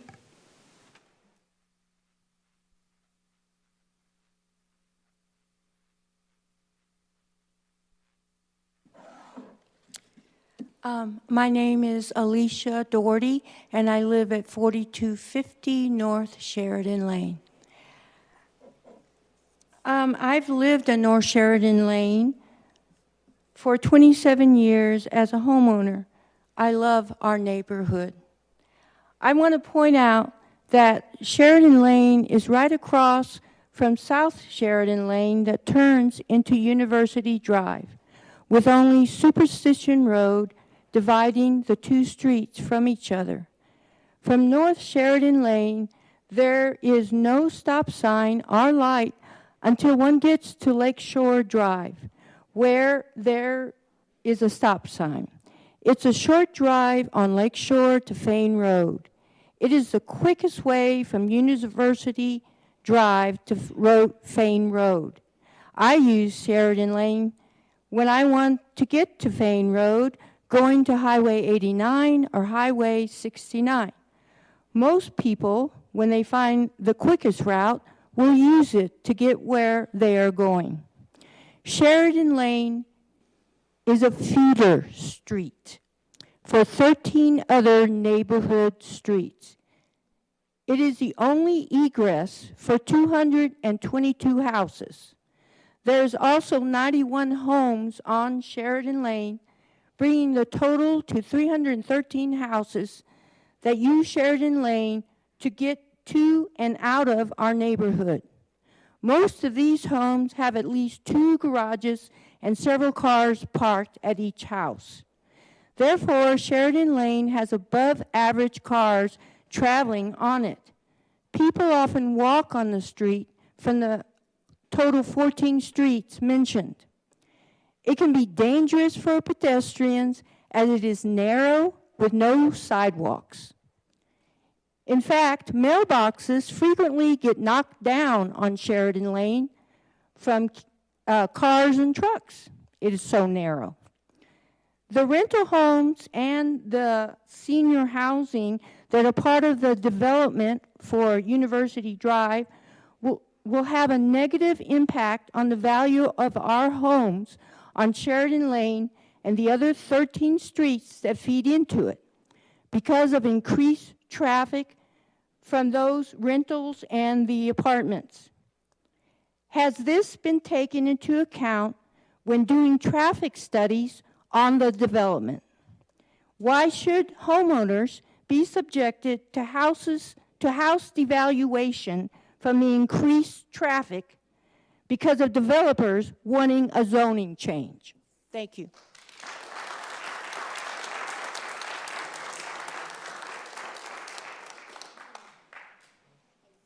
Michael Doherty.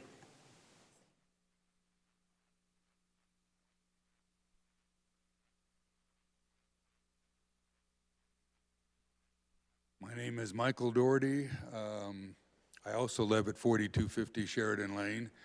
Have lived there for 27 years and have been a resident and homeowner of Prescott Valley for 42 years. And as you might imagine, I've seen a lot of change over that period of time. I'd have to agree with Mr. Polk. Most of those changes have been positive. Prescott Valley is a much nicer place to live than it was, back in 1981. One of the improvements of living in Prescott Valley is the implementation of restrictions for planning and zoning.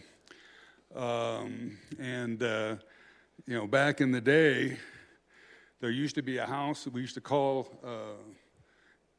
the houseboat on Yavapai Drive. And back before they had planning and zoning restrictions. And so I think just recently this commission denied a request for rezoning, but the town council approved it, saying that it met the town plan. But like's been pointed out previously, there are places that currently are zoned in this town that will enable the town plan from being realized that won't negatively impact homeowners. And so I would suggest strongly that you consider denying this request. Thank you.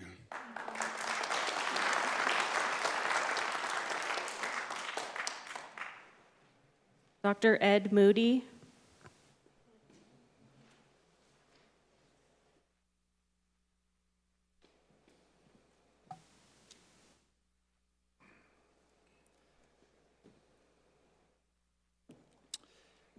Madam Chair, Mr. Vice Chair, Commission, members of the community, my name is Dr. Ed Moody. I live at 9649 East Glen Cove Circle, and I'm one of those young homeowners who walks his dog. And I've been involved in education at every level here in the state of Arizona for the last 35 years. I'm privileged to live in Unit 20 and to have raised my children there. And I oppose the development of Old North Central University on University Drive into a 259-unit senior living community. And I do so for a variety of reasons, but I'm not here to talk about my traffic concerns in the neighborhood or near parks, or my water concerns, or the public lands being used for private purposes, or the overall lack of need for more senior accommodations, or about my concerns with developer transparency. I'm here this evening to speak out about those, yes, but rather to talk about specifically the current zoning of the proposed property, what already exists. It's currently zoned, as we've heard several times, for educational purposes, PL zoning, and that was its original intent, and that was the town's original promise. And that I fervently believe, as an educator, I'm certainly biased, but would be of greater benefit to the community if it's even developed further at all. Not only would it require no action on part of this board, as you would be doing nothing, it would have, despite what the developers say, I believe less detrimental impact as a school on the neighborhood, traffic, and the community it's in, whether that be a high school or a small college. I do not say this is wishful thinking, but say this as somebody who has been involved in the building of schools, the development of programs for everything from elementary and high schools, which could have less impact than a college, through the collegiate level. To allow this development simply creates a greater burden on the community and resources against the community's wishes without providing any needed benefit to the community. If this development is not there, I don't need the sidewalks or improvements. If we truly want Prescott Valley to grow out, we need school choice, which this facility and property could be part of providing, or greater access to governmental services, which this facility and property could also provide. I implore you to advise against this project and not fall for the trope that more development is necessarily better. This more moves away from community benefit and desire and moves towards community detriment and burden, not only in building, but in the elimination of open land and the elimination of possibility. Building is not about shelter. It's about realizing the dreams of the community and individuals and making statements to the future. If you allow this, what statement are we making? Simply put, we as the community, as you can see from the people behind me, do not want this. Thank you.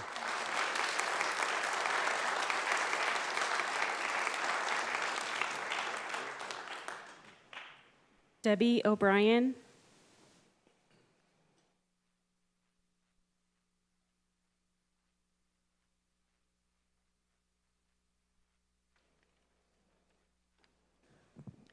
My name is Debbie O'Brien. I live at 4500 North Cypress Circle.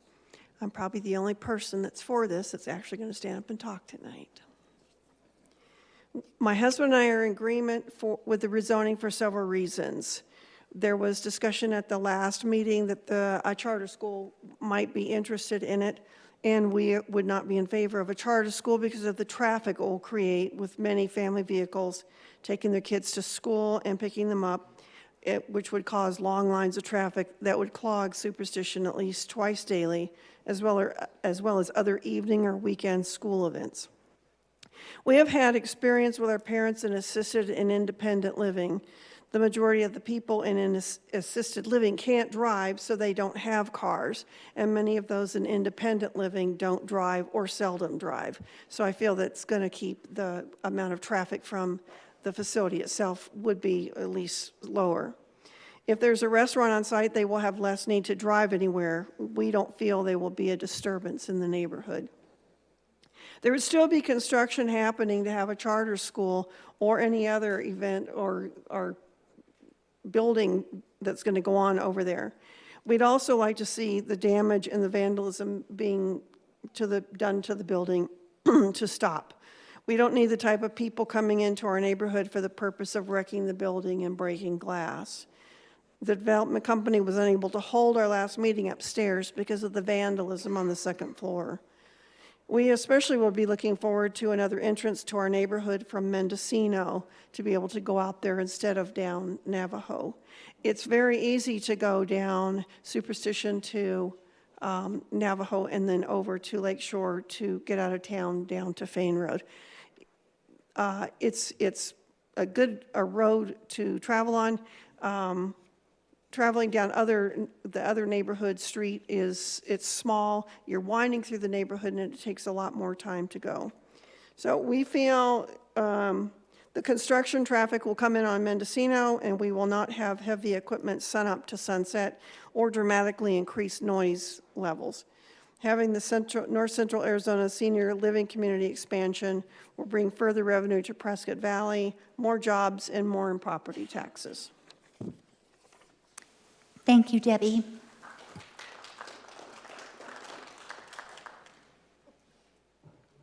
Tasha Taylor.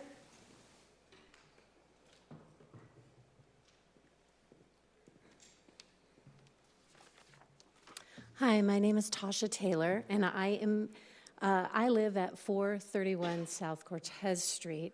I am here at the behest of Laura Lee Nye. She was unable to be here tonight. She sent a letter. I will be handing each one of you a copy of that when I am through. I am writing in support of this new zoning change. Allow me to share that I was a resident of Prescott Valley and had the pleasure of serving on the town council for 17 and a half years. I also served multiple terms as vice mayor. It has been noted that I did not support a zoning change in 2011 that did not meet the needs of the Superstition Hills community at that time. That is factual. However, the need for more diverse housing opportunities for seniors in 2024 is urgent and undeniable. I lived on Tonopah Drive, and I probably pronounced that wrong, I apologize,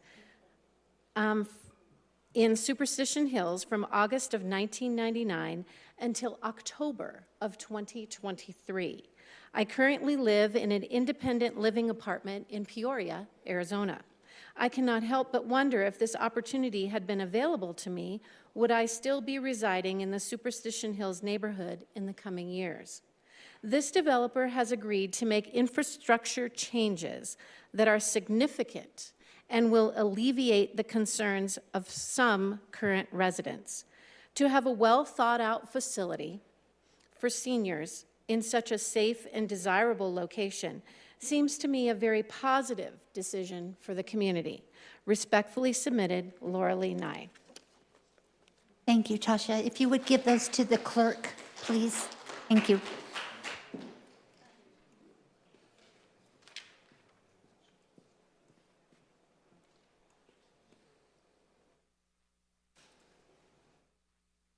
Thomas M. on behalf of Terry Hancock.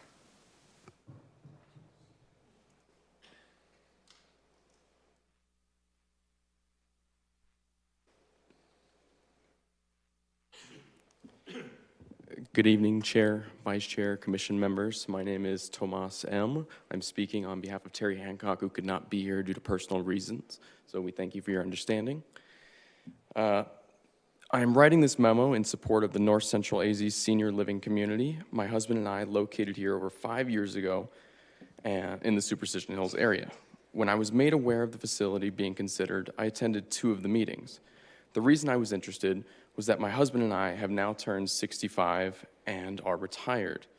As we look forward to retirement, there is also the reality that at some point we will need to move into housing that will give us a comfortable space without all the expenses of home ownership.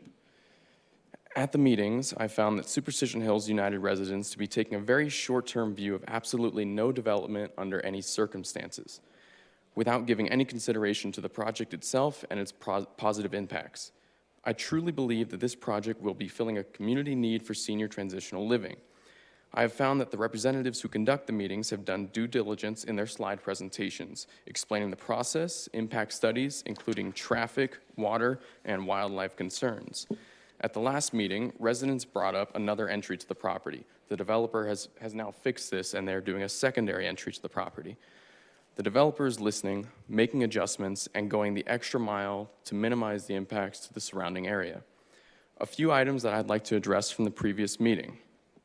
Maricopa housing permits.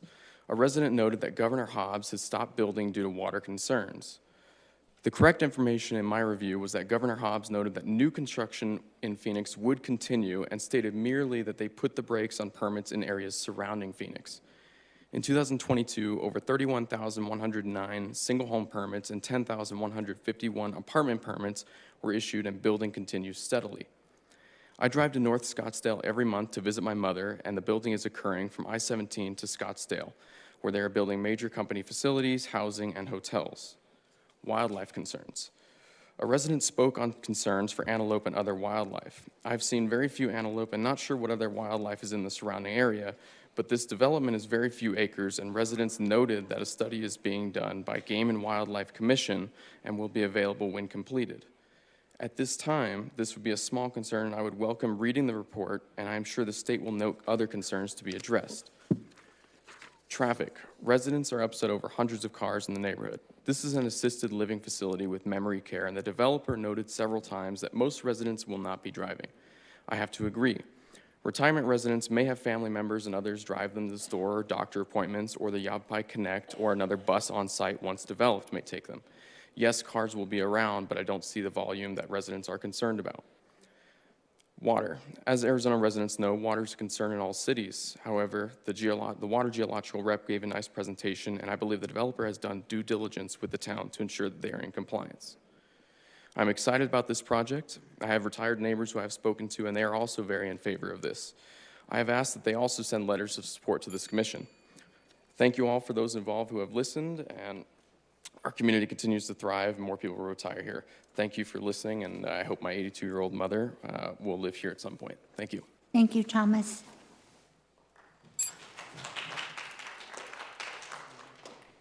Tim Reynolds.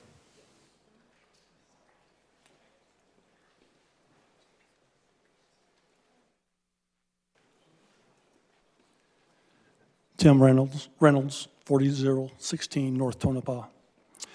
I know you have received a lot of information from both sides of what is essentially a 10-acre development, developing 20% of a 50-acre parcel, because the other 80% is not suitable for building. I have sent you a letter as well as a detailed email, which I hope everyone has received, outlining so many concerns. We all know that this commission is only an advisory panel. You do great work, conduct in-depth analysis, ask tough, in-depth questions before making your decision. One factor that comes under consideration is neighborhood opinion. Look at the audience and the majority, and you hear your answer. Developers have learned that a no vote from planning and zoning, quite frankly, is almost meaningless. Your no vote will just be appealed directly to City Council. Nevertheless, I strongly encourage you to please give us an overwhelming no vote. We know something will go there. Let it be a school, not necessarily a big university or a government entity as it is currently planned. One that will not be so destructive to the natural beauty, terracing for the houses, a 4-story apartment in the highest point of the land. There is so much open land. If Mr. Whitney is truly interested in building a standalone assisted senior community outside of the city's established corridor, the possibilities are there. One where he could build on 70, 80% of the land and provide so much more housing, but keeping in mind our serious groundwater issues.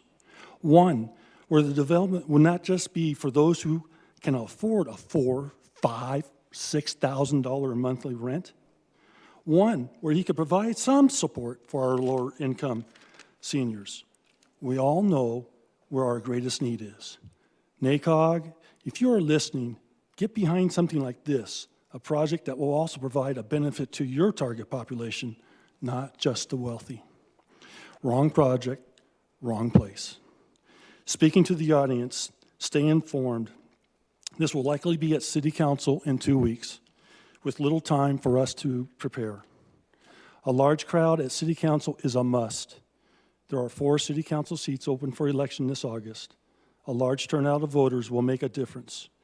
If everyone here tonight could bring one more voter, just imagine the visual effect.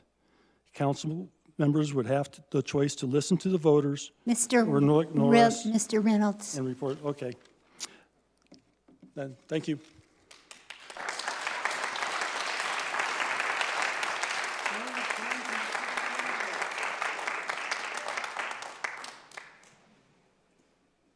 Gretchen Donnell.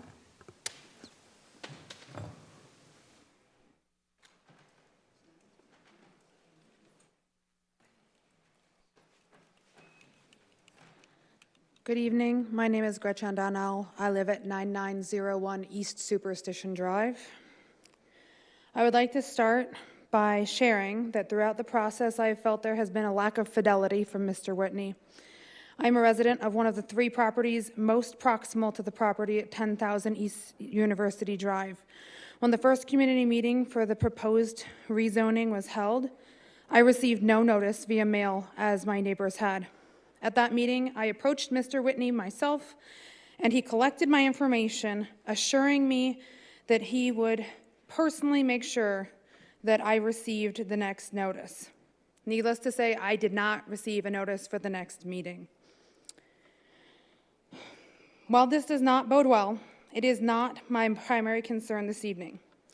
I've read and heard a variety of concerns voiced by various members of the neighborhood and community, but have yet, before this evening, to have heard anything from the neighborhood and community. Sorry, hold on.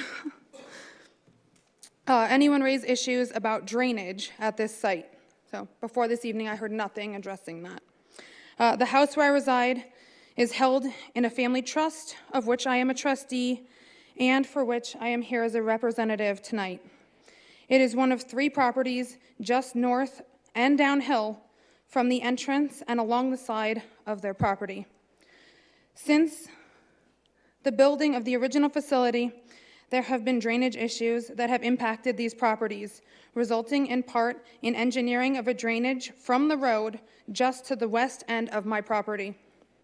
This was completed before my purchase, or my family, the trust's purchase of the property, but is a lasting demonstration of why we have concerns.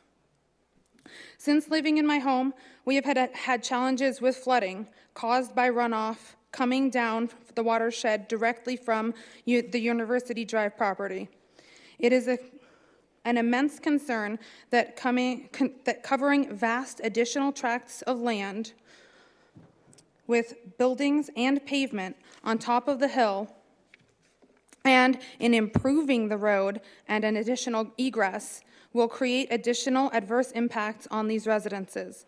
Additionally, runoff from this site that could occur during and after construction could after crossing our properties or those areas directly to our east flow into the wash that is a tributary directly feeding the Agua Fria River. As far as I know, there has not been any study addressing the possible impacts of this runoff and no drainage remediation plan, which they said there is one earlier, but didn't show anything regarding that. That would so this would potentially affect not just these adjacent properties, but also everyone downstream and those who rely on the Agua Fria River. Thank you for considering these.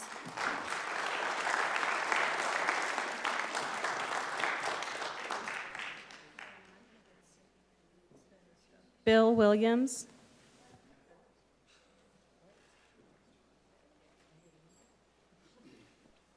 Kelly, excuse me, maybe I overheard Mr. Williams wrong. I thought he wanted to talk about the preliminary development plan. Basically, there's so many people confused about what the 3 tiers were. It was going to be call to the public, and then zoning, and then approval or preliminary approval. We're at call to the public now for the zoning map change agenda item. Okay. Is there another section then, since some of us are confused, called, I mean, what's the third one? Why don't you just... Then there's a preliminary development plan, and then there is an open call to the public. Okay, can I talk about the preliminary development? Or we haven't heard that agenda item yet. Oh, so after that's presented, I can talk about that? Kelly, we'll call you up. Is that okay, Kelly? Because that's what I wanted to talk about. That's what the sheet says. Thank you. I'll be back. Thank you.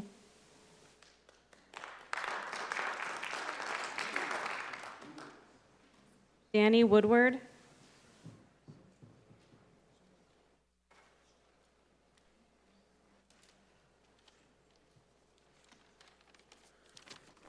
Good evening, Commission and my fellow neighbors. My name is Danny Woodward. I'm joined by my wife, Tiffany, here tonight. I reside at 4017 North Kearney. It's on Superstitions, the corner, about 100 feet from Sheridan, where that glorious intersection is that we've been discussing. Tonight, I wanted to discuss the building of a road from Mendocino to University.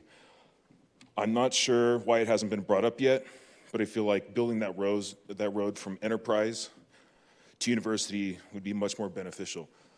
It's 5 roads to the right, and it would basically cut a direct path to their property that they're wanting to develop. Mendocino has a school to the right that's busy with kids being picked up and dropped off. That's a steep hill, and if we're going up and down Mendocino with the equipment, you know, there's brake failures, there's a lot of safety issues, a lot of concern. The roads are going to be torn up even more than they are.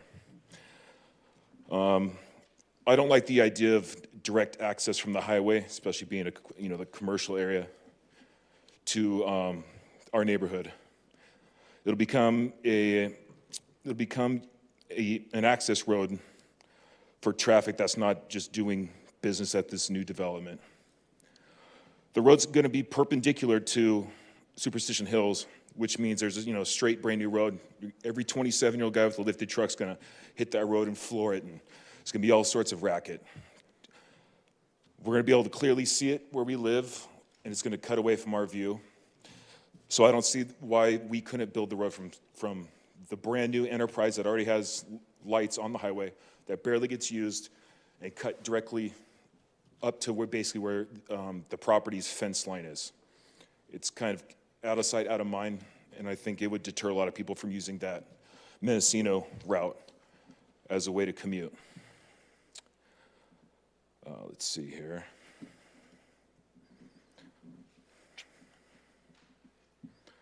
In that way, we don't have to worry about the area that we like to walk our dogs, University. That won't be interfered with. We can go out and freely walk our dogs the way it is. They don't have to extend sidewalks and put up lights.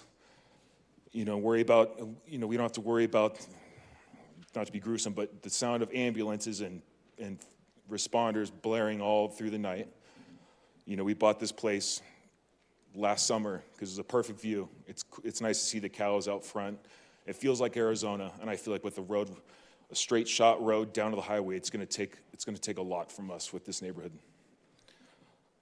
That pretty much wraps it up, and I just like the developers, if this plan does push forward, I would like them to consider building from University and consider the positives versus the negatives. Thanks. Thank you, Danny.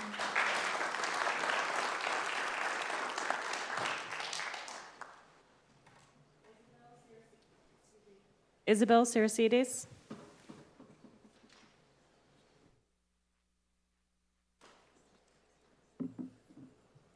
Isabel Cerecedes. I'm a Viewpoint resident, and I've been here for 14 years. Madam Commissioner, Vice Chair, and Commissioners, I did not plan on speaking here tonight, but I heard some things that I have questions on, and I hope that they can be answered. I also have a statement to make. One of the items that was mentioned is the 45 gallons per capita per day. That is grossly underestimated. Having worked in government for 30 years and just being a housewife with laundry and showers and dishes, I can tell you that that's a gross underestimate. The other thing is I'm wondering about the land for the road, if the right-of-way has already been acquired, or if it's owned, or if it's state land. And I want to know if it's going to be done prior to development. There's a lot of people here who are opposed to this controversial project. I do think it should be denied. However, if you do move this forward to council, I ask that conditions be made to lessen the effect on the existing residents. Thank you so much for your time tonight. Thank you, Isabel.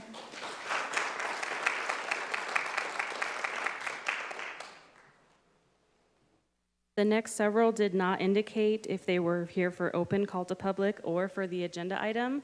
So when I call your name, if you're here for the zoning map change, please come forward. Matthew Fish.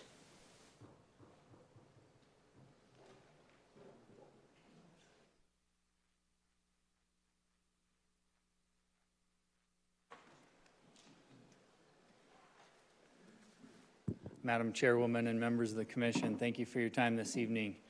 I am strongly in support of the rezoning of this project. As you're aware, there's 73 million baby boomers in the United States right now. Our elderly population, as defined in the studies I read, was 65 plus. Madam Chair, I know that was a question that came up. That will double from our baby boomers by 2036, and then that elderly population will double again by 2049. And so Arizona, the only state with more baby boomers than Arizona is Florida. So Arizona has the second highest number of baby boomers, and in our 19 counties, the only county with a higher percentage than Yavapai is La Paz County. And so with 31.6% of our population being an elderly population, we have a great responsibility to ensure that they're being cared for. Nationwide, senior living has a total economic impact larger than automobile manufacturing, larger than air transportation, and larger than hospitality as a whole.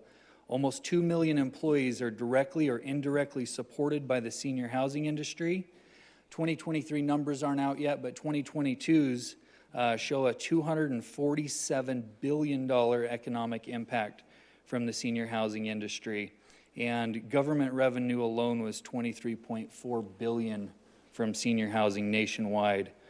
So recent estimates are showing that we need an additional 986,000 assisted living facilities nationwide to care for this aging baby boomer population.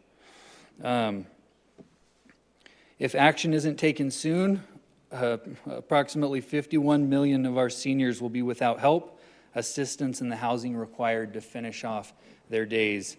So I strongly support the rezoning of this property. So I believe it's one of the highest and best use. I believe that this is a big win for the members of the community that are lucky enough to live there, to work there, for the vendors and the suppliers that will support the project.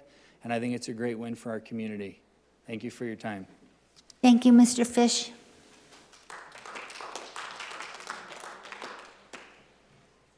Again, if you're here for the zoning map change, please come forward. Leora Trevor.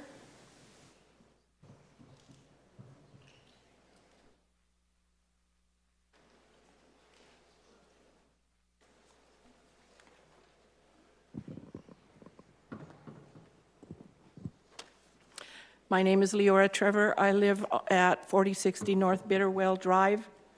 That's in Unit 20, and I bought my home in 2000. I bought my home in 1992. I have lived in that home for 33 years. I raised my children in that home. I raised my children in Prescott Valley. I am concerned about the water, and I am concerned about the roadway. I have seen this town just explode massively in apartments and growth, and I'm concerned about that. I'm concerned about the senior living mainly because how are you going to get nurses to come out? I mean, you say you're going to go with a school, but I mean, we can't even put our teachers in homes here. We're lacking teachers in our schools. We're lacking firemen to go into the fire departments and come and rescue us. We're lacking policemen because we can't put them in homes anywhere that they can afford. And the only people that can afford to live in these apartments are going to be very wealthy people. I consider myself middle class, and I cannot afford to live there ever. And on that, I live 3 houses down on Bitterwell, off of Superstition. And Mendocino is to the east. When I want to go to Prescott or Prescott Valley, I don't go that way. I go the other way, down Navajo. And where are the constructions? Are they going to come all the way down to Mendocino and then come back? I don't know. But I think that with my living that close to Superstition, and most of the people, they're not going to be going to Phoenix. They're going to be coming to Prescott Valley. And then all that traffic, with me living that close to Superstition, is my house going to depreciate? Am I going to lose money when I get so old I can't live there and I have to sell that house? I hope not. I really hope not. I'm middle class, and I could not afford to live there. And I don't know of anybody in this town that could afford to live there. They're all going to come from California. They are. They're going to come from California like they are now. And where are the middle class people going to live? Thank you. Thank you, Leora.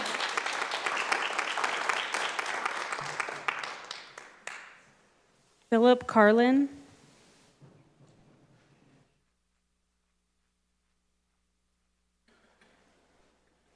My name is Philip Carlin. I live on 4100 North Sheridan Lane here in Prescott Valley.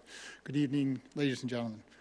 I just want to point out that living on North Sheridan, obviously there's traffic, I understand, but the traffic there is my neighbors. If I have to slow down to let somebody by or whatever, I'm fine with that. Am I going to be fine with 3 years of truck traffic coming from Fane into Lakeview and coming up Sheridan? Because anybody that thinks that's not going to happen, I got a bridge to sell you. Because there's no way they're going to come all the way up 69. They're going to come from whatever's shortest, and it happens to be if they're coming from closer to Chino or whatever they're coming from, they're going to take the shortest way. And that's just short term. That's only for 3 years. Once that's over, we have all these, zillion parking spaces at these buildings. Why do they need so many parking spaces if it's all senior living and they're not driving and they're, if it was only the 3 buildings and not these homes, maybe it'd be a little more palatable. But to be honest, unless they're blocking off Sheridan so they can only go out Mendocino, or if they really cared, they would send it all the way down where it went down Enterprise, where there's already a traffic light, because Lord knows we really need another traffic light on 69 for everybody, right? That's my thing. I really feel that this doesn't help the community at all. There are other places to build this. There's still land closer to the hospital that could be developed. Easily, you're only using 10 acres, plenty of 10-acre properties over there that would be a stone's throw from the hospital. So this is about a money grab because they can get it cheap, because the infrastructure's already there, the road going in is already there. That's what it's all about. It's not about what's best for the community. It's about what's best for them. Hopefully, you ladies and gentlemen are going to vote no or find no on this and recommend a no. I'm just concerned that, our council is already paid off and this is already approved.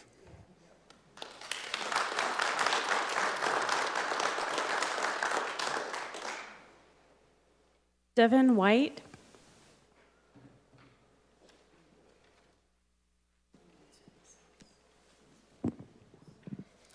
Madam Chair, Vice Chair, members of the Commission, my name is Devin White, and I'll be reading a letter submitted by Dylan A.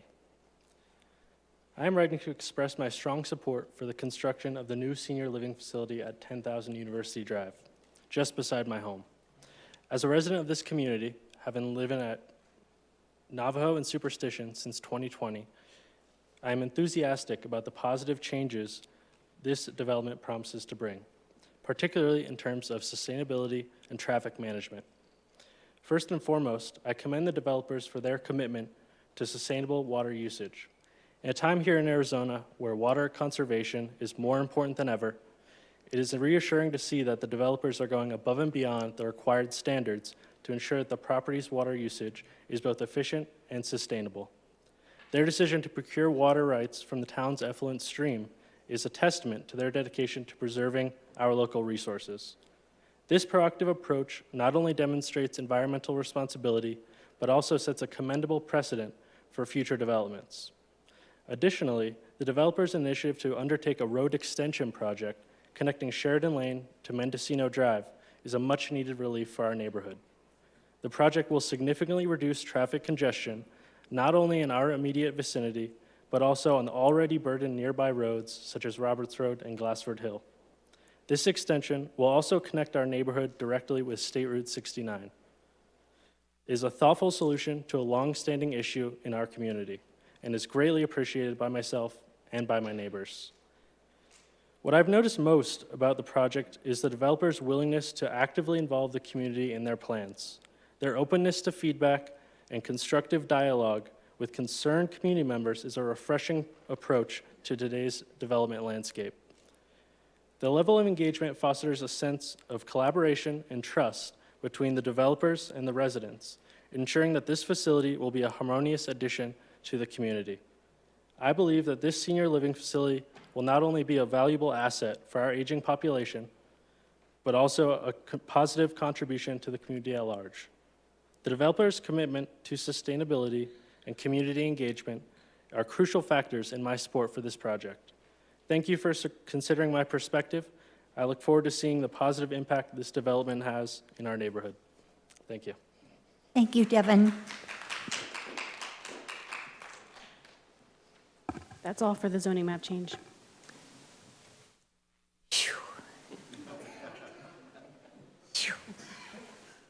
I would like to bring the developer back up. And Mr. Polk, I don't know who it will be from your team. I think there were a few statements that you could answer, and I definitely want you to please address Mr. Block's question and concern. I didn't forget you on the square footage of those buildings, please. Maybe that would be Mr. Stroh that would do that, sir.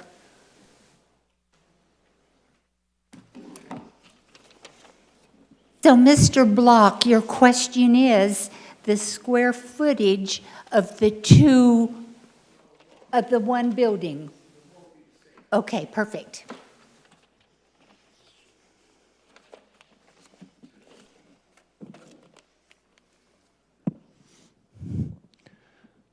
Okay, the new apartment buildings are 81,592 square feet each.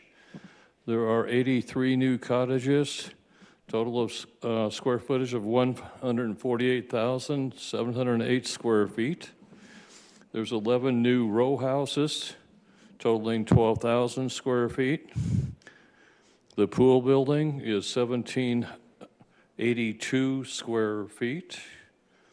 The enclosed walkway is 2,324 square feet, and the restaurant is 3,070 square feet, and the existing building's about 52,000 square feet. Thank you, Mr. Stroh. Mr. Block, did that answer your question, sir? You're welcome. A pleasure. So, Mr. Polk, Mr. Whitney?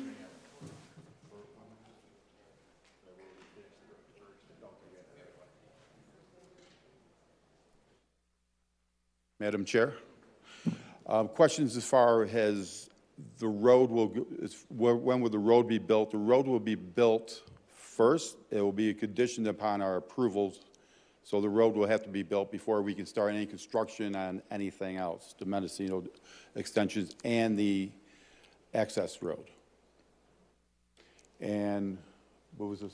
Do we have the state right away? And do we have the state right away? We are working with the state currently. We have contracted to do with fish to do studies on for fish and game, survey the property. That does take some time, but we are in the process of having all those studies done and submitted to the state. Have you given any thought to a construction entrance? I don't know if that's even applicable or doable, but Mr. Carlin brought that up, Yeah, and I thought that was very important.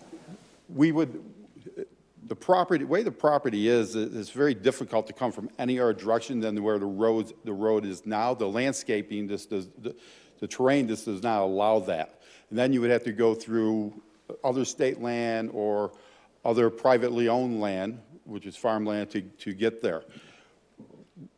So the right-of-way will come down Mendocino, once it's built, through University, and until we're open, we can use the new access road also to come in for construction. Pardon me? Mr. Carlin. Okay. Thank you, Mr. Carlin. So what are your thoughts? There was a comment from a gentleman by the name of Danny about the tie-in to University. Yeah, much more visual, maybe area for the road to go? We have done studies. We looked at every avenue that we could come in. We looked at bringing it in from Flapjack. We looked at bringing it through Enterprise and over. There is a ravine that would be very costly to go over and probably would not be able to do. So the best case scenarios that our engineers came up with is to come from Mendocino directly through state land. And speaking with the state, they are open to us, doing our studies and having this road done. And then concerning Miss Gretchen and her drainage challenges. Yes, I do apologize as far as reaching out to her. I thought there was Mrs. DeFrancisco's were the property owners when we looked it up. And so we did send a notification to Janet DeFrancisco. If one got lost, I do apologize, but we are trying to do what we can once we get into our development of doing what we can with swales to help with the runoff onto her property. Because she had some valid concerns. Yes, she did, and I am concerned about them, and we are going to do everything that we can to try to mitigate any issues that she has. Thank you, Mr. Whitney. Any questions from the commission to Mr. Whitney? Thank you, sir. Thank you. I will now bring zoning map change 23-007 back to the commission to make a motion to recommend approval of or denial of this application to the town council. Chairman. Madam Chairman. I have 3 chairs. First of all, I would like a point of information. Would it be possible for the council to comment, or do you want to keep that for discussion of the motion? Do you have council, the commission comment? Yes. For the commission to comment, or do you want comments made after the motion is on the floor? I would prefer after the motion is on the floor. I move that we adopt and approve the recommendation of the council. When I find the right thing, I can give you the correct wording.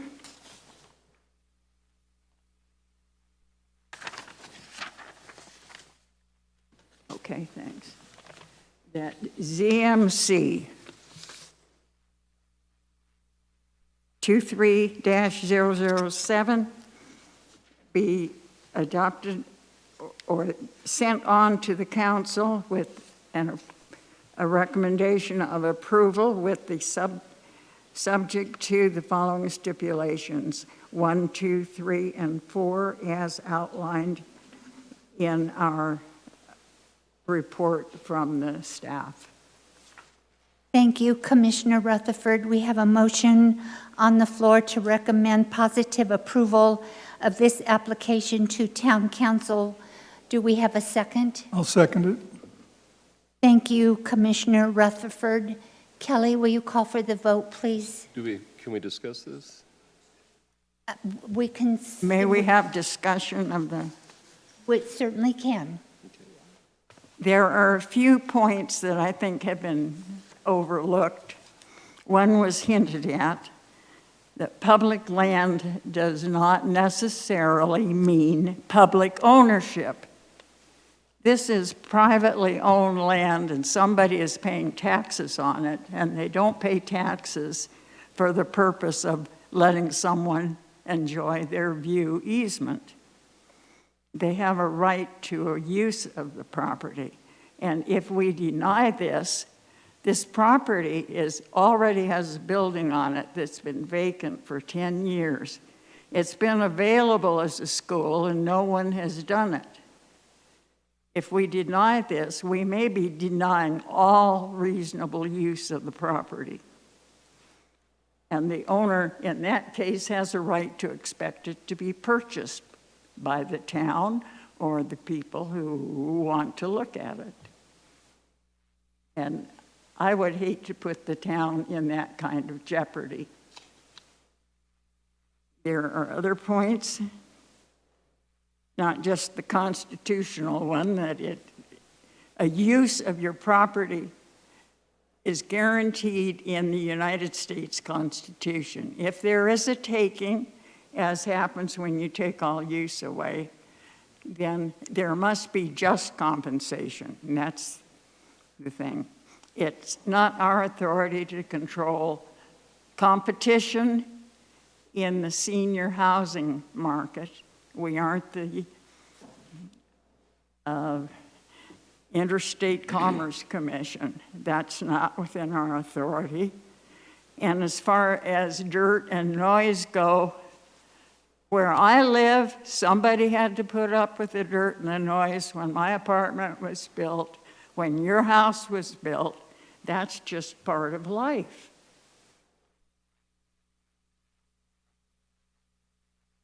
I think those are the major points that I think should be brought out. And that this is as good a project as I think we're likely to get for this property. I'm just afraid that if we don't approve this, that people might wish they had it. It could be a lot. Be careful what you wish for. This could be students instead of old folks who stay at home. Thank you, Commissioner Rutherford. Commissioner Rankin? No comment. Bruce, I'll come back to you. Okay. Commissioner Laney? Yes. Do you have comment to make? Yes, I have one comment. Thank you. Everything we've heard is mostly about assisted living. And what you don't understand is that this is going to be a senior community, which means that not everyone living in that community will need nursing care or assistance. Those bungalows are going to be people who are living like you are now, and their goal would be to start in the assisted, in the bungalows, and then move into the other two buildings as their health deteriorates. So the majority of this community are bungalows, and you need to take that into consideration. And if you've never lived in a senior living community like this with bungalows, most people do not drive cars. They all have golf carts. So you need to take that into consideration. Thank you. Commissioner Erb? Thank you, Madam Chairman. I appreciate everybody coming here tonight and expressing your concerns. And I say that because I'm a fairly new resident to Prescott Valley. I've only been here 3 years. I moved into the Quailwood development out at the other end of town, and one of our neighborhoods concerned was a development going in adjacent to us that was going to be fairly large, larger than our current 1,200 and some odd homes. And there was a lot of consternation about construction access, traffic, water. And the developer made some changes, and that project is still in discussion, but it was much smaller than it was originally proposed. What I hear here tonight is concerns very similar to that: traffic, crime, water, construction use. What I'll say is, from what I've heard, is it, to me, and this is just my opinion on the information I've had to read and everyone I've listened to here tonight, to me it sounds like those concerns are trying to be addressed, such as traffic, such as the water usage and things like construction, fire access, which to me hits a little close to home. Some of the concerns I heard here tonight, and I heard some chuckle from the audience when the comment was made that senior housing was needed. The numbers supplied to us tonight shows that based on the current occupancy rate amongst the units that were listed in the document handed to us is different than that of the information I received from some residents expressing concern about that occupancy rate and felt that it was over 50% and there was no need for something like this development. Based on the information we were provided tonight, and I ran the math, the vacancy rate is actually 22%. So there is a need, in my opinion. My folks lived in a facility very similar to this, and it was beneficial to me as their son to be able to come and see them and help take care of them and transition them from one facility to the next. Not all nursing facilities are created equal. And if nobody here has been into those facilities, I spent 10 years in operations in the fire service, and I can tell you firsthand, there is a huge difference from a nursing home to assisted living to what I call this transitional care. And it's very important for the community to address those concerns. As far as traffic, I understand the concerns about people taking the shortest route. We all do it.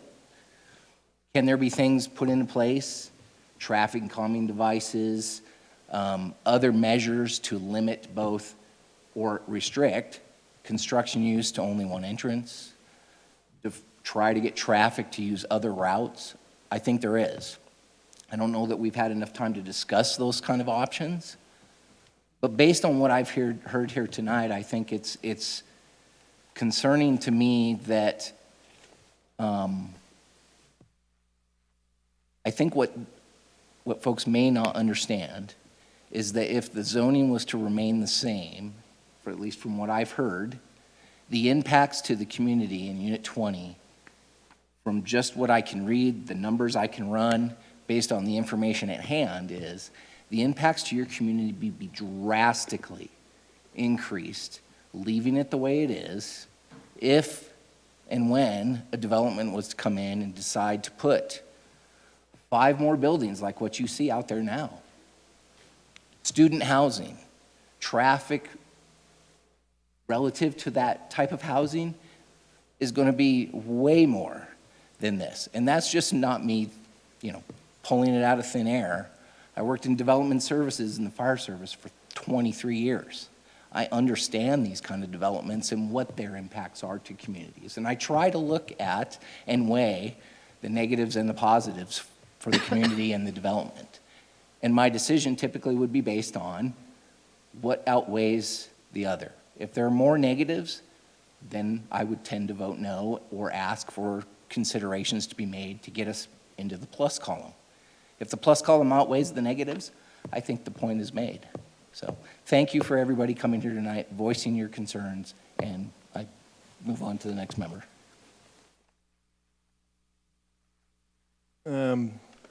I'm in support of this zoning map change. Here's why. Basically, looking at the existing adopted, approved plan that could be put in place. Quite honestly, this is a far superior product that is at least being generated for this project in comparison to what could be out there. When I looked and saw the plan that was in place, I was a little stunned by the magnitude of it. But one, I think it's an appropriate land use, especially it's an improvement in comparison to what was approved previously. We asked the developer to deal with the traffic issue. If the secondary access was not constructed heading south, I wouldn't want to approve it.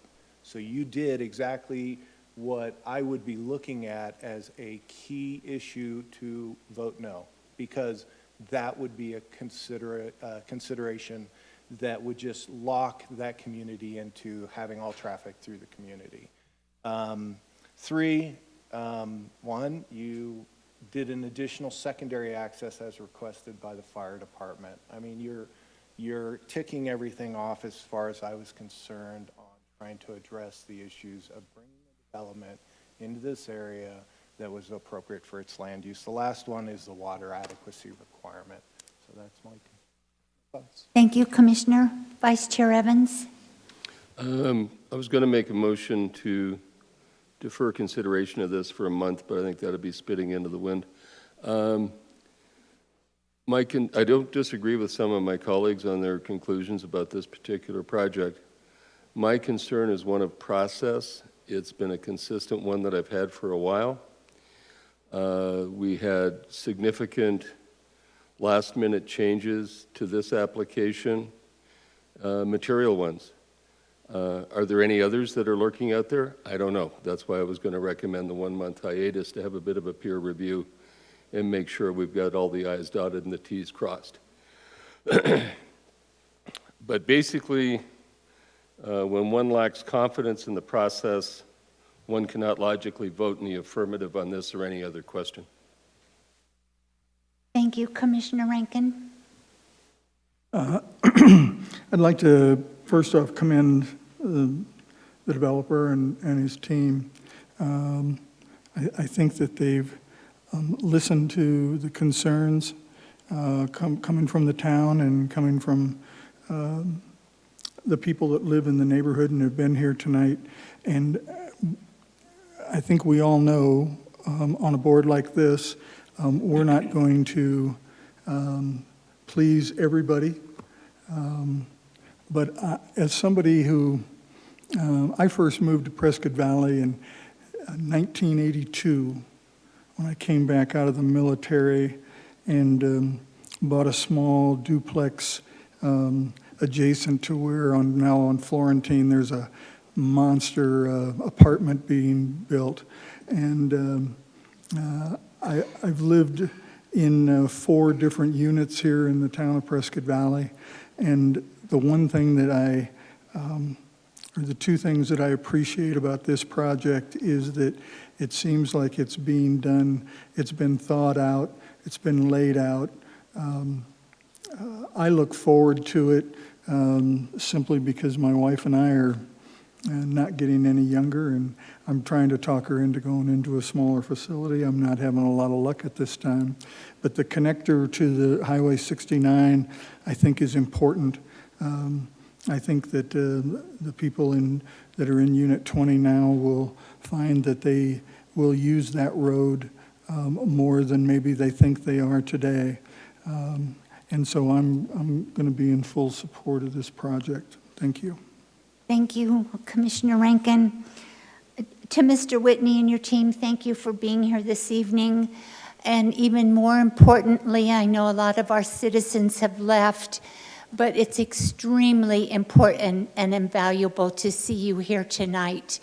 Even with your opinions of a no vote and your opinions of a yes, it means a lot to us to have you here in this audience. This is a land use issue, and I feel that this is the best use for that property. And Mr. Whitney, I feel that you and your team have some more work to do. This is not a slam dunk move on. You have drainage issues, you've got no metal roof, you have a low water usage, you have to go back and relook at those gallons per day, because that's what's going to make this project even better. So I know you're going to do that for the community. And for some of our other citizens that are here, I know that you've seen Touchmark. They have expanded and blown out of the seams, and they're expanding. So we're counting on you to bring a great, valuable service to this community, Mr. Whitney. So I do support this project. Ms. Kelly, will you please call for the vote? Commissioner Rutherford, Yes. Commissioner Rankin, Yes. Commissioner Laney, Yes. Commissioner Bourdon, Yes. Commissioner Erb, Yes. Vice Chair Evans, No. Chairperson Griffiths. Yes. Thank you. So zoning map change 23-007 passes. Do you know, Mr. Ruby, when that will be heard at council? At the next available meeting, I Oh, believe. so we don't have a date? Okay. Not yet, but next available meeting. Thank you. Our next action item is PDP 23-005. Madam Chair, Vice Chair, members of the commission, I'd be glad to review that proposal for you at this time. It seems like we have talked about it in depth, but I'd be glad to answer any questions, as would the applicant. Thank you. Commissioners, do you have any questions for Mr. Ruby on action item 7, the preliminary development plan? Thank you. I will entertain a motion. I'd like to make a motion for approval of PDP 23-005 with the stipulations listed and on to the council. Thank you. Do we have a second? Sandy, I'm sorry, we did have a public comment for this item. Oh, yes, we do. Mr. Williams. Oh, my gosh. Thank you, Kelly.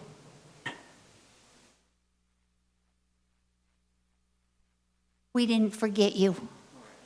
Please clarify, what are we talking about? The preliminary development plan 23-005. So this is potential approval of that project number? Yes, sir. Okay, good. Don't start the clock yet. Chair Griffiths, Vice Chair Evans, Commissioners, I'm Bill Williams, 3655 North Taylor. I'm going to talk about the danger to the antelope that are surrounding the project as a way to refuse approval. You know, I attended one of the planning meetings that was referred to earlier, and I've met about 75 residents of Superstition Hills neighborhood. They tell me that they enjoy watching the wildlife from their backyards, including the pronghorn antelope. I would call the commission's attention and the developer's attention to an article on Prescott E-News about the Prescott Valley developers nearly killing off the herd of antelope on the east side of town. Experts for that article told me, I was the author, what is left of the herd has been squeezed to the east side of town by developments. This proposed development, of course, is on the east side. One of the experts told me that if we continue the squeeze, there will be 0 antelope in Prescott Valley in his lifetime, and he's my age.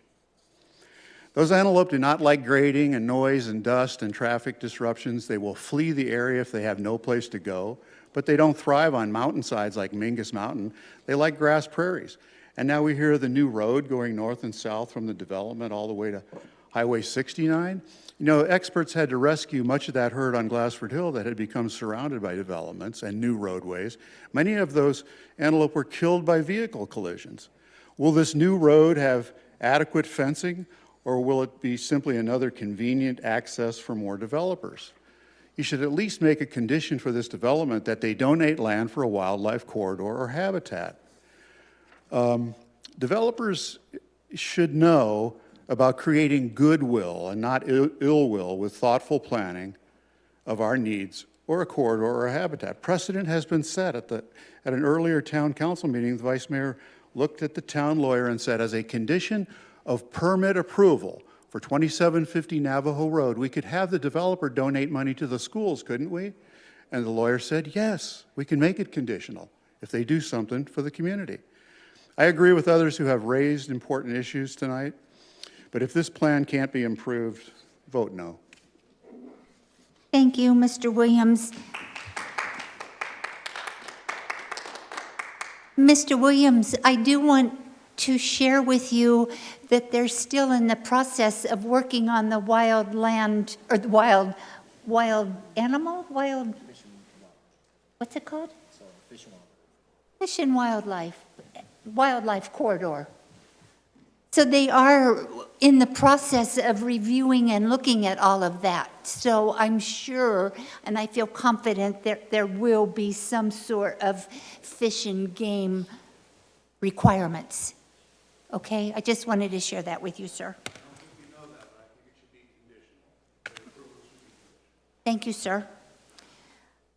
We have a motion on the floor to approve PDP 23-005 by Commissioner Rankin. Do we have a second? Second. I'm sorry, can we go back? We had an additional comment. Oh, yes, Mr. Tim. Tim Reynolds. Tim Reynolds. Tim Reynolds. So there was a little confusion. I thought we were an open call first, but I guess went straight to Zoom. I'm used to speaking at city council, and they go open call, then on to things. Call is next. Yeah. All right, so I think this is appropriate. But anyways, the schematic I have, which is only about a month old, but it's pretty small, real hard to read, it looks like there's full kitchens in every unit, even the 10 apartments in the main building. This will be the only assisted living facility in the city of Prescott Valley that has full kitchens for those type of residents. Maybe I'm wrong, but my schematic shows a stove. Why would that be the case? If we're going to truly make this a full spectrum assisted senior care facility, then let's make sure that's what it is going to be. There is no need for full-size kitchens with a full stove, full-size refrigerator in apartments that are assisted living. By definition, assisted living means a meal plan. And that's how all other developments do it in the Prescott Valley area. My concern is this is just going to become a straight senior living facility. But that's not what we're being promised tonight. Mr. Reynolds? Yes. If you would make a connection with Mr. Stroh this evening, he will get back with you and answer your questions and concerns. He's the architect, right, Mr. Stroh? Yes. Is fire an appropriate subject? Fire safety? Okay, so as you look at that property, my big concerns is way west and way south is nothing but open grasslands. We've all in the past few years seen what a grass fire can do. If it gets started and it's wind-driven, because the prevailing winds are out of the west and out of the south, it's heading right straight there. So much of a concern that the fire marshal, when I talked to him a few months ago, along with some other concerned citizens, said he was going to require sprinkler systems in every house. It's not because the fire department is only 3 miles away. He knows that if a fire gets started, he cannot defend that piece of property when it's that expansive. He's going to have to go around to 85 homes to try and secure people there. You got assisted living, memory care people trying to evacuate those in an efficient, timely manner. That's probably not going to happen either. So there are some serious fire safety concerns on that property. And that, I think, is something that should be taken into consideration. And maybe we get a postponement, at least on this part, until they can properly address that. The fire marshal also said the second access road meets minimum standards. He just required 2 of them. They're both heading west, right into a firestorm if it comes out of the west. So it meets minimum standards.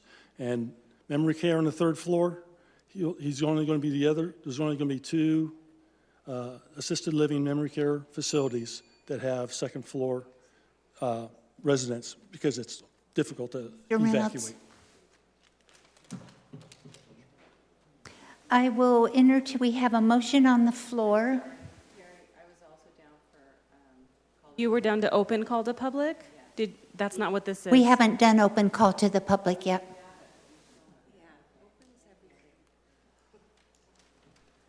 Okay, we have a motion on the floor for PDP 23-005. Do I have a second? I didn't hear it. So Commissioner Rutherford made the second. Yes. Thank you. Kelly, will you call for the vote, please? Commissioner Rutherford? Yes. Commissioner Rankin? Yes. Commissioner Laney? Commissioner Bourdon? Yes. Commissioner Erb? Yes. Vice Chairperson Evans? No.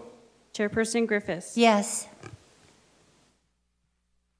Agenda item 8, open call to the public. At this time, the public may comment on matters listed on the agenda or solely on matters within the purview of planning and zoning. Ms. Patricia, you have 3 minutes, please. So first I wanted to state that we're not responsible for housing all the rich retired people here in Prescott Valley. Most of you who live here understand that we have limited resources. That's been going on for about 200 years when they started mining here and they had to drill down 2,000 feet to get enough water for that. That's not going away. And I wanted to also clarify for the developer that your use of effluent water credits is not the most responsible way to provide water. Understand that effluent water is intended to recharge the aquifer. Every credit that we sell is water that doesn't go in it. It is only the greed. That makes affluent credits available at all to you. And basically, the state of the effluent water credit situation is basically a Ponzi scheme with an ever diminishing return. Our water. That water does not go into the aquifer. It goes right to the next development. And that will continue. We will run out of water. The other thing I wanted to point out to the commission is that on page 23 of our General Plan 2035, you will notice that we have a population projection created by this town. That projection for the year 2025 is 53,000 people. You understand that we're over 50,000 now. That page also states that to accommodate projected growth in the town, currently they're tracking, or supposed to be tracking, the approved and completed developments. We'd like to know if the Development Services Department is in fact doing that, because with all the projects that have been approved only in the last 4 years, we suspect that we are dangerously closer to 80,000 dwelling units when you count each bedroom in each of those homes or apartments, and that nobody is keeping track of it because we never hear it discussed about how close we are to that target. This particular development will add 359 residents. If we approve a couple of the other large developments that are on the table right now, you're talking about over 10,000 people being added. That's in addition to all of the Granville, Jasper, et cetera, phases that have been approved but not built yet, and certainly not occupied. So I beg that you would take that into account, take a look at page 23, talk to Development Services, and find out just how close we are to that target. And by the way, we weren't supposed to reach 80,000 in 2025. In 2055, we're supposed to get to 72,000. What's going on with that and our water situation? Thank you. Thank you, Patricia. Any other call to the public? Tim Reynolds, did you want to do open call? Okay. And with that, I will entertain one more motion. I move we adjourn. Do we have a second? Second. All of those in favor? Yay, aye. Aye.